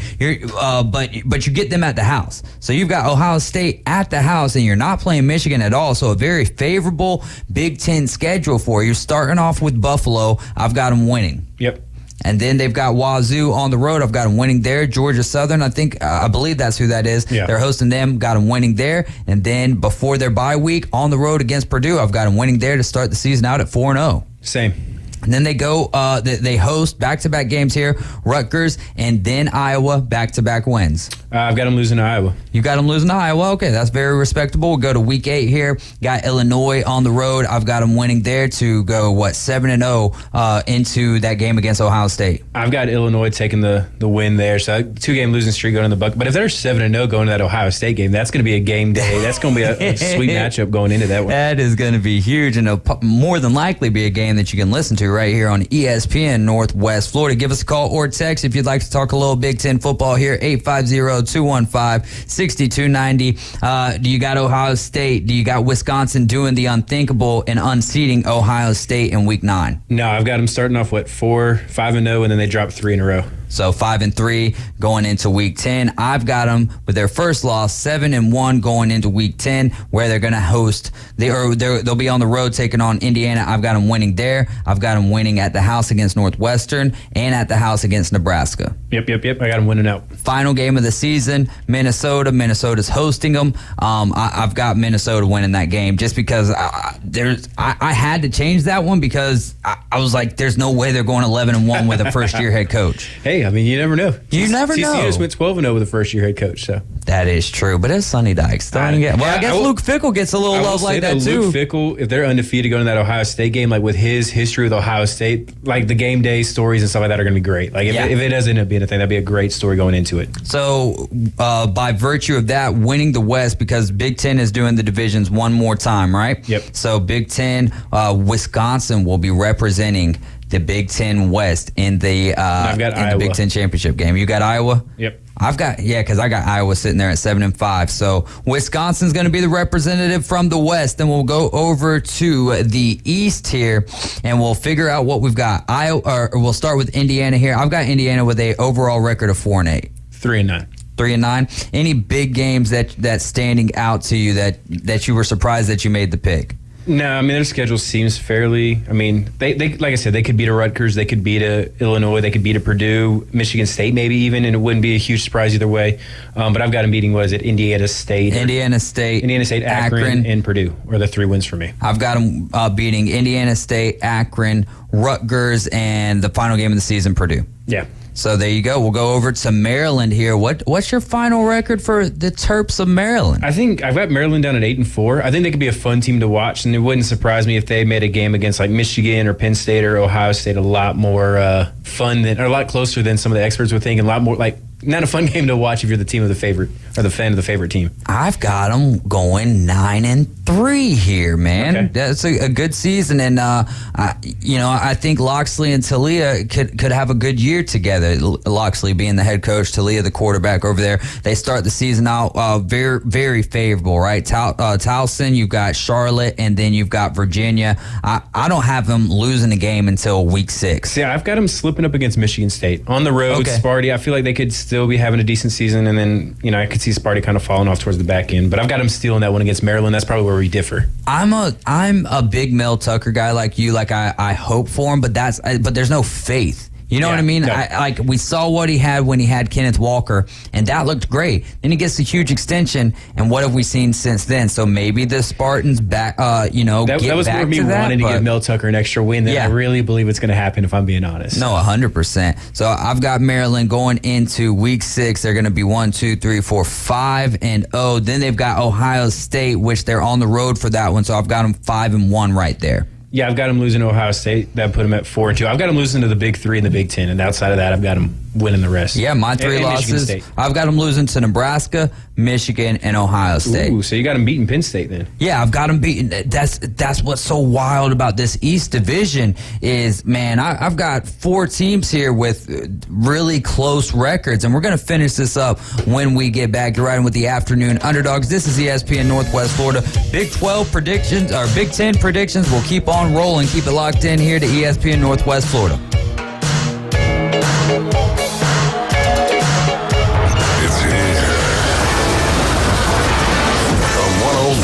ESPN Northwest Florida app version 2.0. Now featuring ultra high fidelity. You'll feel like you're in the game. Plus more opportunities to win weekly prizes from local businesses when you click it to win it. Download the 104.3 ESPN Northwest Florida app today at Google Play or the Apple Store. Good evening. This is Joanna on ESPN Northwest Florida with your forecast on this Tuesday. Likely thunderstorms and light showers tonight with a light breeze coming out of the west around 6 miles per hour, and look for the low to be 80. Tomorrow morning, there will be light showers and likely thunderstorms with the temperature reaching 88. Likely thunderstorms and very light showers in the afternoon and evening with a high of 89. This weather is brought to you by Earthworks of Northwest Florida. Thank you for tuning into ESPN Northwest Florida. Rely on it. Los Rancheros has been doing it right for 20 years. Los Rancheros brings a top-shelf dining experience to you with the opening of their beautiful new building. Watch all college and pro games on Los Rancheros' 14 large-screen TVs with great drink specials daily from 2 to 5 and during all the games. Los Rancheros, the place for live sports and great food on 23rd Street between Jenks and Harrison. Great design is timeless, and that's why Tracy's Fine Jewelry inside Coin and Bullion Reserves offers a stunning selection of vintage, antique, estate jewelry on sale now at 40% off. Exquisite Victorian rings, Art Deco diamond brooches, Georgian and Art Deco bracelets, earrings, and pendants. These one-of-a-kind pieces add personality to any ensemble, and now at 40% off. Find your timeless treasure at Tracy's Fine Jewelry inside Coin and Bullion Reserves. Hot takes, the latest trades, in-depth interviews. That is my reaction. We break it down for you right here. Very big springboard for the rest of my career. The Afternoon Underdogs. That's the problem right there. 104.3 ESPN Northwest Florida. And we're back. It's the Afternoon Underdogs that you're listening to, and this is ESPN Northwest Florida. I'm David Hayes along with Tyler Bishop, and we're doing our Big Ten predictions here. We left off with Maryland. Maryland going 9-3 for me. We've got Michigan and Ohio State, but we're going to save the best for last here, and we'll go right to Rutgers here. I've got Rutgers actually starting out 2-0. They've got Northwestern and Temple, and both of those games at the house, I've got them starting out 2-0, but a final record of 3-9. I've got them starting out 2-0 with a record of 5-7. 5-7. So let's go through this then. All right, Virginia Tech at the house. I've got them losing there. Loss. We've got Michigan on the road. Obviously a loss. Georgia. That can't be Georgia Southern. That's a different Eagle-based That's team. a different Eagle team right there. I've got it as a win. When in doubt, if I don't know the logo, it's easy to count them as a loss. Or a win, I guess. Then they've got Wisconsin on the road. It's Wagner. Okay, yeah, would have had no idea. I've got them winning against Wagner. I've got them losing to Wisconsin on the road, losing to Michigan State at the house, and then going to Bloomington and losing to IU. See, I've got them losing to Wisconsin, but I've got them beating Sparty and Indiana. Okay, what is it about? What is it about Rutgers that's got you hype? Greg Schiano. Okay. Just being out there, putting a little bit of faith in him. Like I said, 5-7 for as much. We kind of just talked about, Mel Tucker, kind of have to see it. IU, we talked about not being a particularly great team. So I think there's just so much average teams in this conference that, like I said, there's so many coin flips that these records could easily change fairly easily without a whole lot of discussion. They get the week off in week 9, then they they host Ohio State here, and I've got Ohio State winning. I've got them losing out at this point. Okay, actually I do too as well. They've got a road game against Iowa after Ohio State, a road game against Penn State, and then they wrap the season up at the house against the Terrapins of Maryland. Let's go over to Michigan State. Final record for Mel Tucker and the Spartans. 5-7 for me. 5-7. I think, is that the first one that we've agreed on as far as overall record goes? Nice. All right, so let's go to Michigan State's schedule here, and they start off with two pretty much cupcakes, right? Central Michigan, and then you've got the Richmond Spiders. That's 2 wins in a row for me. Well, I guess I did. I was thinking of a different team. But yeah, I think they got some pretty sweet uniforms. Yeah, no, too. I've seen them before. I don't know what school I was thinking of, but anyway. Villanova was one that we talked about. Yeah, I was like, whoa, I didn't remember that you guys played football. Then they've got Washington and Maryland. Both of those games at the house, but I've got 2 losses. One to Michael Penix and then one to Toledo. I've got them beating Maryland. I was just trying to throw Mel Tucker a bone. But so I've got to start out 3-2. So they lose to Iowa next week. They've got Iowa on the road. Then they've got a bye week. Then they've got Rutgers. I've got them losing to Iowa, tying in the bye week, and then going into Rutgers and taking a win there, getting a win. See, I've got them losing to Rutgers. Got them losing to Rutgers there. All right, we'll go to Michigan. They're hosting Michigan. I've got the Wolverines winning there. They're on the road with at Minnesota. I've got the Golden Gophers winning. Same. And we'll move on to Nebraska. They're hosting Nebraska. I've got Sparty winning that game. Yep. And then their last 3 games, Ohio State on the road, Indiana on the road, and then they wrap it up at the house with Penn State. I've got them losing to Ohio State, beating IU, and then losing to Penn State. Yep.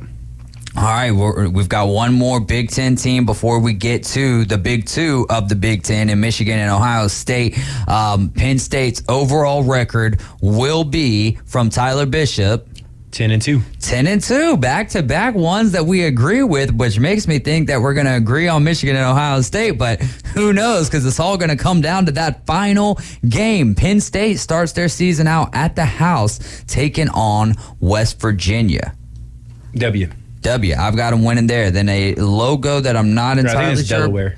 Okay, yeah, the Delaware. Yep, you're right. That is Delaware. I couldn't even see the little yellow beak on them. I've got Penn State starting out 2-0 at the house. I've got them starting out 5-0. I've got them starting out 5-0 as well. So we'll explain that schedule to you real quick here. They've got Illinois on the road. They've got Iowa at the house, Nebraska on the road, bye week, and then the Minutemen of UMass, and that's 5-0. Yep, and then you got week 8, Ohio State, Penn State. That's going to be a fun matchup. And that's going to be in Ohio State. Yep, at the Shoe. I've got Ohio State winning that one. Same. Then they've got IU at the house. I've got them winning that one. Yep. Then they've got Maryland on the road. I've actually got them dropping that one. See, I've got Maryland winning that one. All right, so I know where their second loss is coming from. It's going to be the very next week when they're hosting Michigan.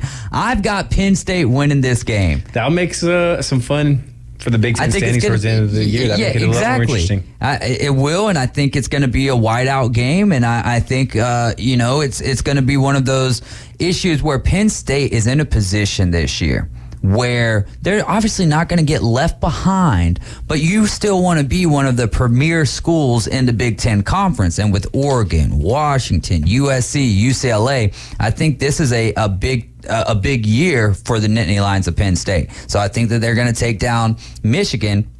If it was vice versa and they had Ohio State at the house and Michigan on the road, then it would be, I think it would be opposite for me, where they would be losing to Michigan and beating Ohio State. If you're a Penn State fan, you beat Michigan and you lose to Maryland, you're going to be pissed. Just like your legitimate chance of going to the Big Ten championship with obviously then the legitimate shot of making the playoff. Like, man, we beat the hurdle. Like, and then that'd be a tough way to be left out. Yeah, but also if you do lose to Maryland, it would make more sense to have that kind of chip on your shoulder, and then it's like, well, hey, the season's not over. We're still playing for a New Year's Six Bowl, or we're still playing for, let's see if we beat Michigan and they lose another time or so, and then Ohio State loses, then you're in that chaos. And you're also playing for, I think, to some extent, next year's a 12-team college football playoff, which nothing that happens this year is going to translate over to next year or to transfer to next year, but it is one of those things now where it's not just 4 teams, it's 12 teams, but 12 out of 133. So you've got to set yourself ahead of the pack. Yeah. And this is a great year for them. So I've got them, of course, beating Michigan. Then they host Rutgers and win there. And final game of the season is on the road at Michigan State, where I've got them winning, going 10-2. And so your 2 losses are Ohio State and Michigan. Yep. All right. You want to do Michigan or Ohio State? Whichever one you want. Let's do Ohio State here. You got them going 11-1. I've got them 10-2. 10-2. Let's dive in. They start the season out here on the road. They've got the Hoosiers of Indiana. That's a win. Then they've got Youngstown. That's a win. Or Youngstown State. That's a win. They've got Western Kentucky, which could be a little bit tougher than what others would assume, especially early in the season. I've got them winning that one. Yes. 3-0. Then Notre Dame. Is that where... That's where it goes down? They drop one early, new quarterback on the road, South Bend. Easily could be one of those game day type games early on. I can't see how it's not, honestly, at that point. I would imagine both schools are going to be 3-0 going into it. And I think it could just end up being a little too much for a new quarterback.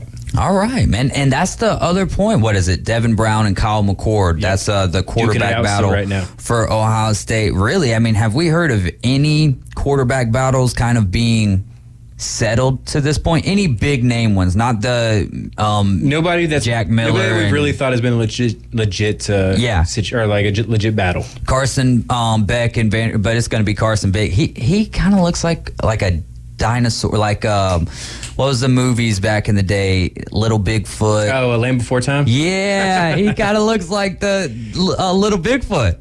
I see. Littlefoot. Yeah, he kind of looks like Littlefoot. Make a meme out of it later. With Ohio, we're still here on Ohio State, but that's going to be a big time game. It's in Notre Dame. It's going to be huge, man. Yeah, Marcus Freeman too, like he needs that kind of win. He needs one, and if he's going to be a good coach for Notre Dame, a great coach, then he needs to try to pull one off. I mean, as good as Ohio State is, they recruit extremely well, like extremely talented. Ryan Day has been very successful there, but like if you want to get Ohio State, is there a better time than breaking in a new quarterback and everything else? I've got Ohio State winning that game, just because Sam Hartman could be the difference maker in that. But then with I don't know what they're going to bring to the table offensively speaking. Notre Dame as a whole, and really it's just kind of down to the brands, right? Notre Dame doesn't really show up in some of these big marquee games, and so I'll go with the Buckeyes here. But then they have a bye week. Week 5, they've got a bye week, which is very early. So now you're talking about, 8 games in a row, and that starts with Maryland. They do get to host them. I've got them winning out pretty much, though, until the final game of the season. Maryland at the house, that's a win. Purdue on the road, that's a win. Penn State at the house, that's a win. Yep. Wisconsin on the road, Rutgers on the winning both of those. Then they've got 2 home games back to back, Michigan State and Minnesota winning both of those, and then wrapping it up with a third loss in a row to the Wolverines of Michigan. Ditto. Wow. Yep. I mean, I know that we've had this conversation last year. As soon as Michigan beat Ohio State, it was like, could Ryan Day be on the hot seat if he loses 3 in a row to Michigan? And I think a lot of Ohio State fans and even Michigan fans were like, no way. But I just, man, if you're not getting this one done, and last year. Now, had they beat y'all last year, and the championship would have been Ohio State, TCU, more than likely Ohio State wins that. I think that changes the whole entire narrative. The title at that point changes it. But at the end of the day, you didn't get it done against Georgia, and if you lose 2 games this year, then I think that is highly feasible that Ryan Day could be on the hot seat. Does it make sense? No, not a lot, because they're still having great seasons. So there's nothing to, at a certain turn point, your when nose does Ryan Day need to win a big game in order to right? Winning 10 games is great, but his biggest win is a playoff game in the COVID year. So I don't think that I think that he could go into the next season on the hot seat. Hot seat may be a little bit extreme because, like I said, but I think his seat is warmer than you would expect given his success. Yeah. So it's just at a certain point, like you got to produce big time wins, or else what are we doing here? Then we look at Michigan's here, and this is what it's all going to come down to, right? Because if Michigan's beating Ohio State, what record do you have for Michigan? I've got Michigan 12-0. 12-0, not even a single loss. So obviously my loss is to Penn State there in Week 11. I will say that last 3-game stretch of Penn State, Maryland, both of those on the road, and then Ohio State to the house, that's going to be a tough stretch for Michigan. That's going to be, especially heading into the postseason. That's because in my standings they would play Iowa. That's 4 pretty tough games back to back heading into the postseason. So yeah, mine it would be Michigan and Wisconsin for the Big 12 title, or for the Big 10 title. It's so wild though, because with Ohio State, that bye week is Week 5. For Michigan, they don't have a bye week until Week 9, but that has them fresh for their Final Four. But their schedule leading into the bye week is so soft. Eastern Carolina, and it's no disrespect to some of these teams, but just comparatively, like Eastern Carolina, UNLV, Bowling Green, Rutgers, that should be 4 relatively easy wins. Nebraska should be a relatively easy win for them. Minnesota's not going to be a juggernaut. Indiana's not going to be a juggernaut. Michigan State, we've kind of talked about a few times. Did you have to struggle with any of these? Where obviously Ohio State, I feel like you have to sit there and really think about what's going on. But were there any others on Michigan's that you were like, maybe? I think the one for me outside of Penn State and Ohio State is that Maryland game right in between the two. Yeah, no, that could definitely be kind of a trap game on their second straight road trip, and then with the big game the next week. If you're 11-0, then everybody's talking playoffs and potential national championship. Can Jim Harbaugh keep those guys focused?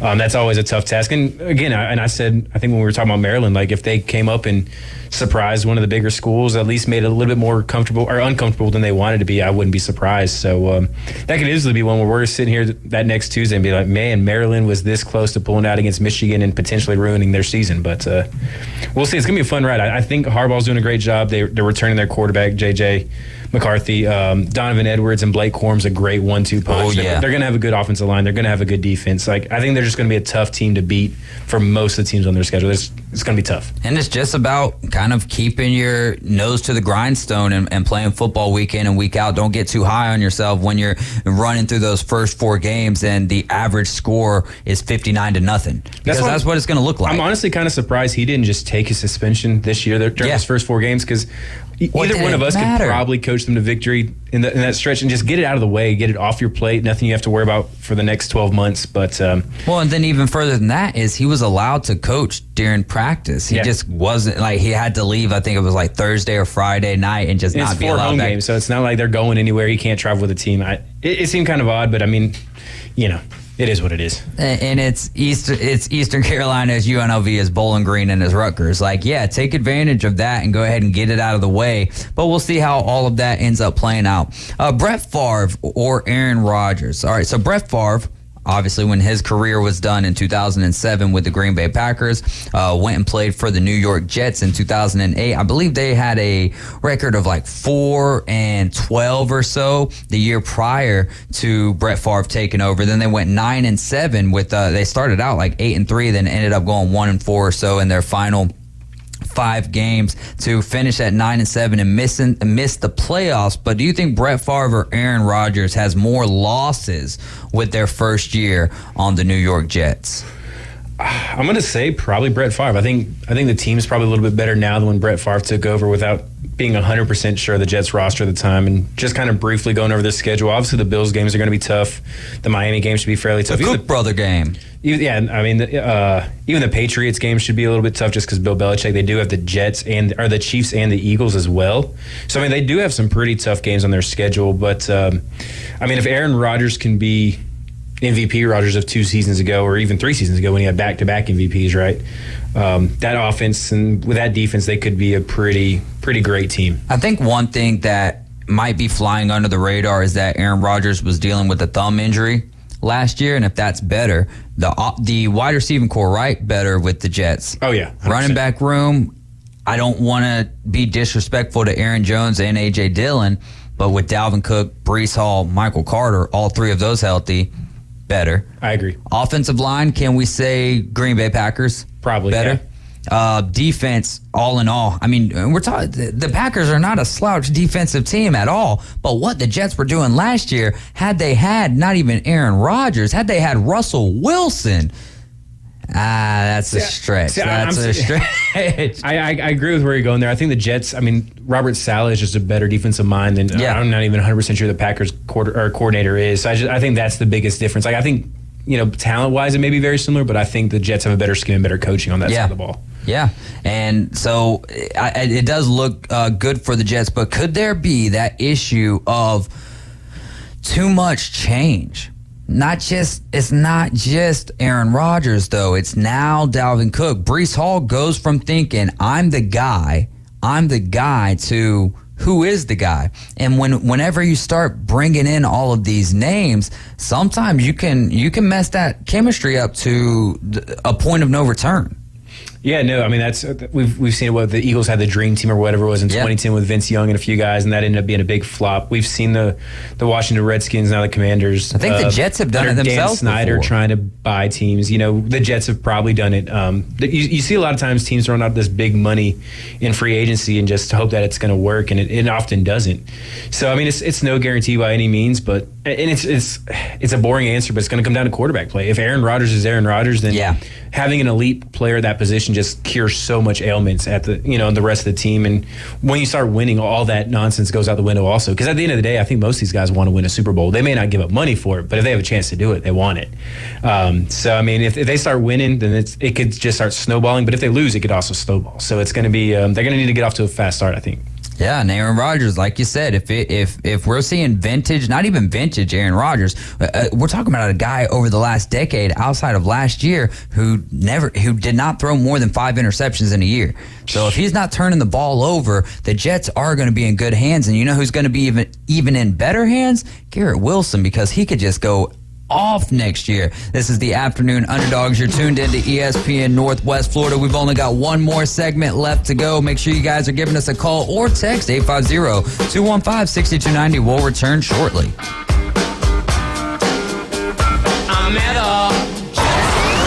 ESPN Northwest Florida. The tradition continues. That ball's going to be out of here. America's team plays here. Bombs away. The Atlanta Braves are back and making a statement. Ronald Acuna just clobbered one to left. Listen to Atlanta Braves baseball in a rich audio experience live on ESPN Northwest Florida. Here comes the thunder. Sponsored by Billboard Kia, Reliable Hydraulic Solutions, Mid-South Lumber, Stormore Portable Buildings, and Brock Pest Control. Los Rancheros has been doing it right for 20 years. Los Rancheros brings a top-shelf dining experience to you with the opening of their beautiful new building. Watch all college and pro games on Los Rancheros' 14 large-screen TVs with great drink specials daily from 2 to 5 and during all the games. Los Rancheros, the place for live sports and great food on 23rd Street between Jenks and Harrison.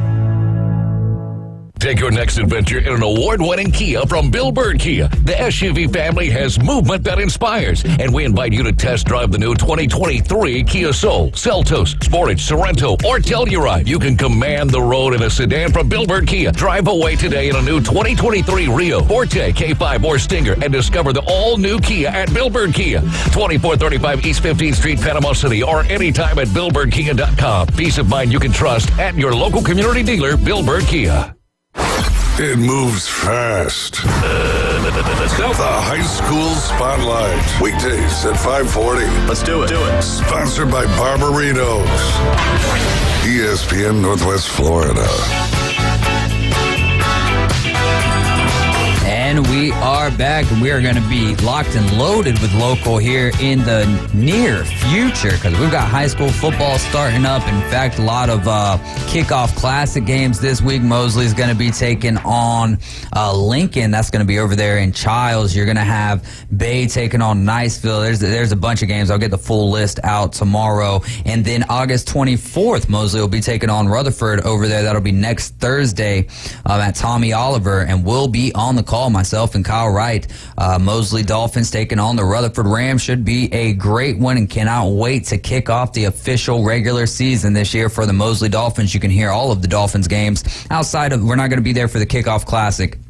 But for that game next Thursday right there at Tommy Oliver, we will be there, and it's going to be a great season for all of the teams here in Bay County. And let's get out there week in and week out to Gavlac, Tommy Oliver, North Bay Haven Stadium, Bozeman, wherever. Let's go support these youngins, man, because that is the future of not just our country, but the sports in general, and make them feel good about all of the work that they're putting in all of the time.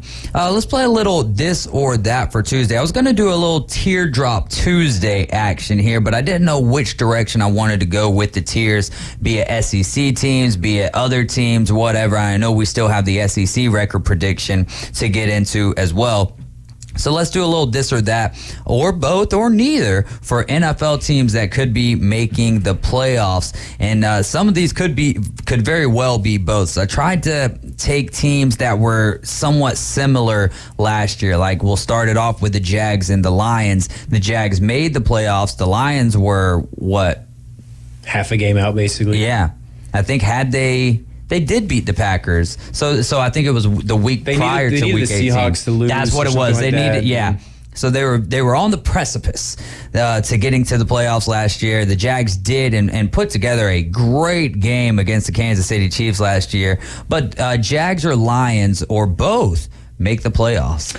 I kind of like both. I think it's very possible that both end up winning their division. I think the Vikings are. I think I picked them to win the division a couple shows ago, but it wouldn't surprise me terribly if the Lions do. If nothing else, I could easily see them sneaking into a wild card. I think Dallas takes a step back some. I think if the Niners end up winning the division instead of the Seahawks, that helps them out a little bit as well. So, what is it about the Cowboys? Before I get into my answer, that's got everyone not. Of course, the fan base that's always Super Bowl, Super Bowl, Super Bowl, and then they don't get there. But as far as the regular season go, there's nothing that I can point to outside of the loss of Ezekiel Elliott that's saying that they're not going to make the playoffs. Or even that they could win the division, because we know how it is with the Bengals and the Eagles. Like, to get back to the Super Bowl is extremely tough. So I don't want to say I'm not a Cowboys homer by any means, but also I think that they're definitely going to be a playoff team. I mean, they could be. I'm not a big fan of Schottenheimer as their offensive coordinator. Gotcha. Kellen Moore, that's a huge loss. I think that's a bigger loss than people. And he's been in the NFL game for a long time. I'm just really biased from his one season at Georgia, and it was awful. So maybe he's better at the NFL level than I give him credit for. But I'm just not a huge fan of that situation. And it could come down to a game or two on the schedule that changes the outcome as well in some of these. But if I could, I'll go both with you on this one. I think the Jags and the Lions both make the playoffs. If I could only choose one, it would be the Jaguars, because I feel like the AFC South is a little bit weaker than what the NFC North is. I agree as a whole. If you could only pick one to miss, who would it be? Would it be the Lions? Yeah, if I had to put money on it one way or the other, I'd probably bet on the Jags over the Lions, just because I think the Jags have a better chance of winning their division. If they don't win their division, it may be tougher for them to make it as a wild card. That's right. Winning your division in the AFC is paramount. Yeah. Winning your division in the NFC, I feel like, is not as paramount. Of course, you want to win your division, but I feel like there's just a little bit more room. There's a little over more breathing room in that yeah, division or that conference. Because you could look over there at the AFC East. I mean, as much flack as we gave the NFC South last year, and no, it was not a good division at all, because the Buccaneers won at 8-9. But tell me what those other three teams were.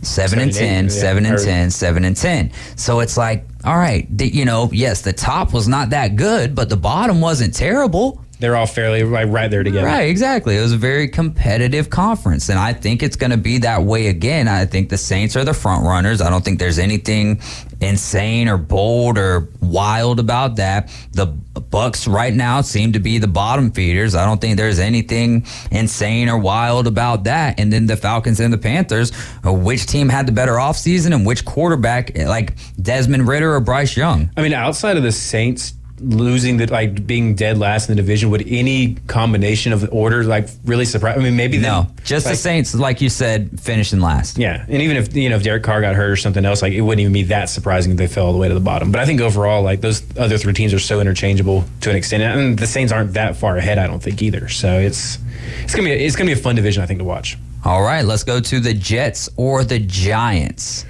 Which team is more likely to make the playoffs? Let's go that direction. More likely has got to be the Jets with Aaron Rodgers. I mean, that's a tough division they're in. But if Aaron Rodgers can be Aaron Rodgers, banking on quarterback versus quarterback, Rodgers versus Danny Dimes, it's not a hard call. But I can't understate what the Giants did last year with Dayball's first year. So if he's got a big year too, it's going to be a fun team to watch. Well, sidebar, I don't remember who got voted for the best draft in our draft that we had the Oxford draft. Was it Barrett? Because I was looking at his squad and I was like, if he wasn't getting voted that's I think Tim got a good bit of Tim's got a good roster too. I was looking because there's still quite a bit of decent free agents in the pool over there. I hope we're allowed to pull. Yeah, okay, good, because I've already got because I didn't draft a kicker. Well, yeah, no, I never drafted kickers, and that way you can always pick them up. Exactly. So I ended up with Joseph out of the Minnesota Vikings. I'm with you though. I think it's the Jets. And what made me even think to ask that is because I noticed that Barrett had Jalen Hyatt, and I think that dude is going to have a season this year, man. I really do. Darren Waller is more than likely going to be the most targeted target over there for the Giants. Saquon Barkley could maybe even outdo, but what we saw from Jalen Hyatt last year, if he can translate that to the NFL and just use his top end speed, he could be dangerous. It's really going to come down to the chemistry that him and Danny Dimes have. Yeah. No, I mean, he's definitely, I mean, we saw it a lot last year. He won the Blitnikoff, had 13 touchdowns, had like 8 of them over 40 yards or whatever it was. So if he can keep that going, I'm just not convinced on how well Heupel's system translates over. We've seen it before with guys that come from similar schemes. So I want to see it before I believe in it, but he does possess the physical abilities to do it. And if it does, like, it could really stretch that offense and open it up a lot more and make it a lot more exciting. Yeah. Let's go to the Broncos or Commanders. Will either one of these teams make the playoffs? Man, it's hard for me to say either do, because I don't love the Broncos' chances in the AFC West finishing better than third. Yeah. And then the Commanders are kind of in the same spot. Like, if they could maybe finish second above the Giants, but I think the Eagles are definitely the team to beat. I think the Cowboys are going to be a better team, and it's hard for me right now. NFC East, give me your breakdown, because I would go Eagles, Cowboys, like same as last year. Yeah, Eagles, Cowboys, Giants, Commanders. Agreed. As of right now, I kind of to your point about the Cowboys, maybe I am giving them not enough credit going into the year, but I think that's a pretty safe assumption right now. Eagles, Cowboys, Giants, Commanders. So Commanders are probably more likely to finish last in their division than come close to the playoffs. Yeah. I don't think either one of these teams made the playoffs. I know a lot of people are excited and really hoping for Russell Wilson, Sean Payton, and the Denver Broncos. It's just still too much for me, man. Like, where's Javonte Williams at right now? Like, there doesn't even seem to be a large amount of discussion around him and how his ACL was last year. Jerry Jeudy, everyone wants him to be, so good, but it just hasn't worked out to this point. So we'll have to see. I would say right now, neither one of these teams make the playoffs. And then we can get into a very similar situation with these next two teams, Titans or the Browns. Now, I've kind of gone on record and said if the Tennessee Titans offensive line is 50% better than what it was last year, the Titans will hang on and win the AFC South. What did we see out of week 1 of the preseason? Which, of course, what are we always saying? Don't put too much weight on the preseason. These are exhibition games. Well, still, you gave up 8 sacks in a preseason game, and that just does not bode well at all. At all. Yeah, it's not so a, for not a me, good look. I'm just hanging on as a fan this year. We'll see what can happen with the Titans. I don't think the Titans make the playoffs. I don't think the Browns make the playoffs either. We'll see if maybe the lack of Kareem Hunt helps Nick Chubb stay on that same pace throughout the entire year. But I've never been a huge believer in Deshaun Watson, and that AFC North is a lot harder than what the AFC South was when Deshaun Watson was doing big things with the Houston Texans.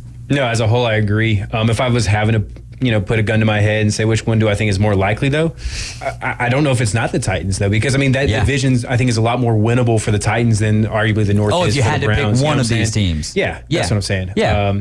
But I kind of agree. I'd be surprised if either makes it. But the way that Vrabel's been coaching up there, they always seem to be kind of right there anyway. It wouldn't surprise me if come week 14, week 15, they're right there in the thick of it. Whether they make it or not, is neither here nor there. But it wouldn't surprise me if they're chasing the division still with a couple games left to go. All right, we'll move on to Packers or the Chargers, which little tidbit of information here. This is actually who I picked last year for the Super Bowl final. Did not go well. And it did not go well. My thinking on it was I had picked the Vikings to win the NFC North, so I had the Packers coming out as a wild card because somehow, some way, wild card teams always tend to do well in the playoffs. And then the Chargers, my thinking on that was, well, it was Joe Burrow last year.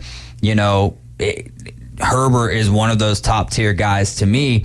So Packers Chargers made some sense, but did not pay off very well at all. Packers Chargers, which of those teams make the playoffs? Both miss, both make. What are you thinking? I'm selling on the Packers right now, so it's definitely the Chargers for me. I'm not saying the Packers can't be a potential playoff team in the NFC. I just want to see it at Jordan Love. I think people are giving Packers the benefit of the doubt because they've been so steady for so long.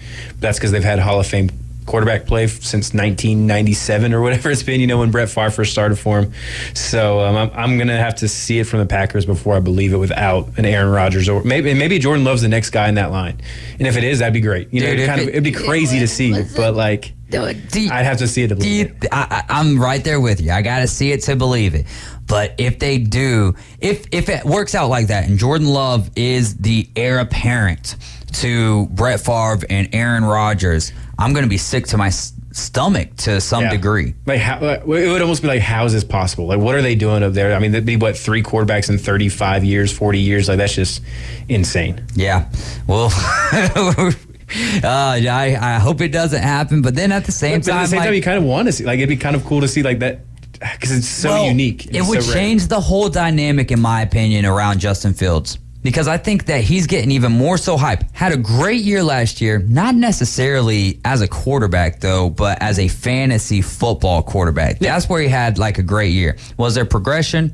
Sure. You saw throughout the year some progression. However, I think he's getting even more hyped up because it's like, well, we don't know which direction the division is headed. Mm-hmm. So that's going to give him kind of a leg up. And you've got Bears fans, which, hey, it's about as crazy as me saying, Bears fans saying that they're going to get 7, 8, or 9 wins is about as crazy as me saying that the offensive line could be 50% better for the Tennessee Titans.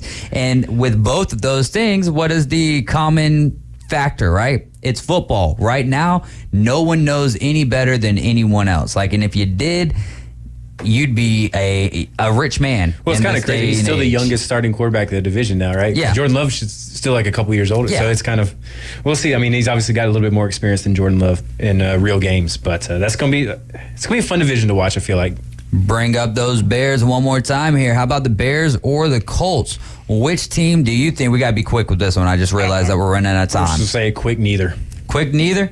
I'm going to go neither with you as well on that one. But those quarterbacks could combine for like 2,000 yards rushing and maybe even more than that, 2,500 yards rushing, though, Anthony Richardson and Justin Fields. I can't ask you these other two just because it takes a little bit of thought. Steelers or Seahawks? This one we have a little time for. Ooh, I think it's got to be the Seahawks. I mean, they won the division last year. I think they've got a good chance to make a wild card if they don't, because they didn't really lose a whole lot off that team.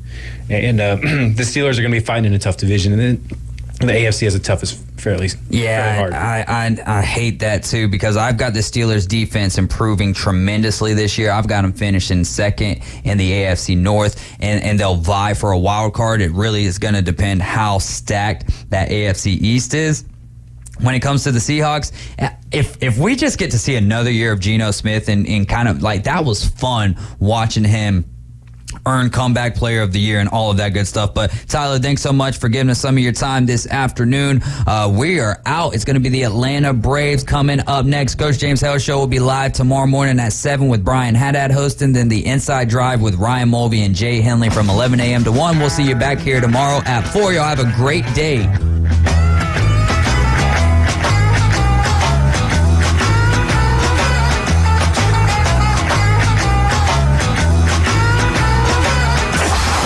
ESPN Northwest Florida, your home for Mike Greenberg. There is always a special place in your heart for your first favorite player, and it has broken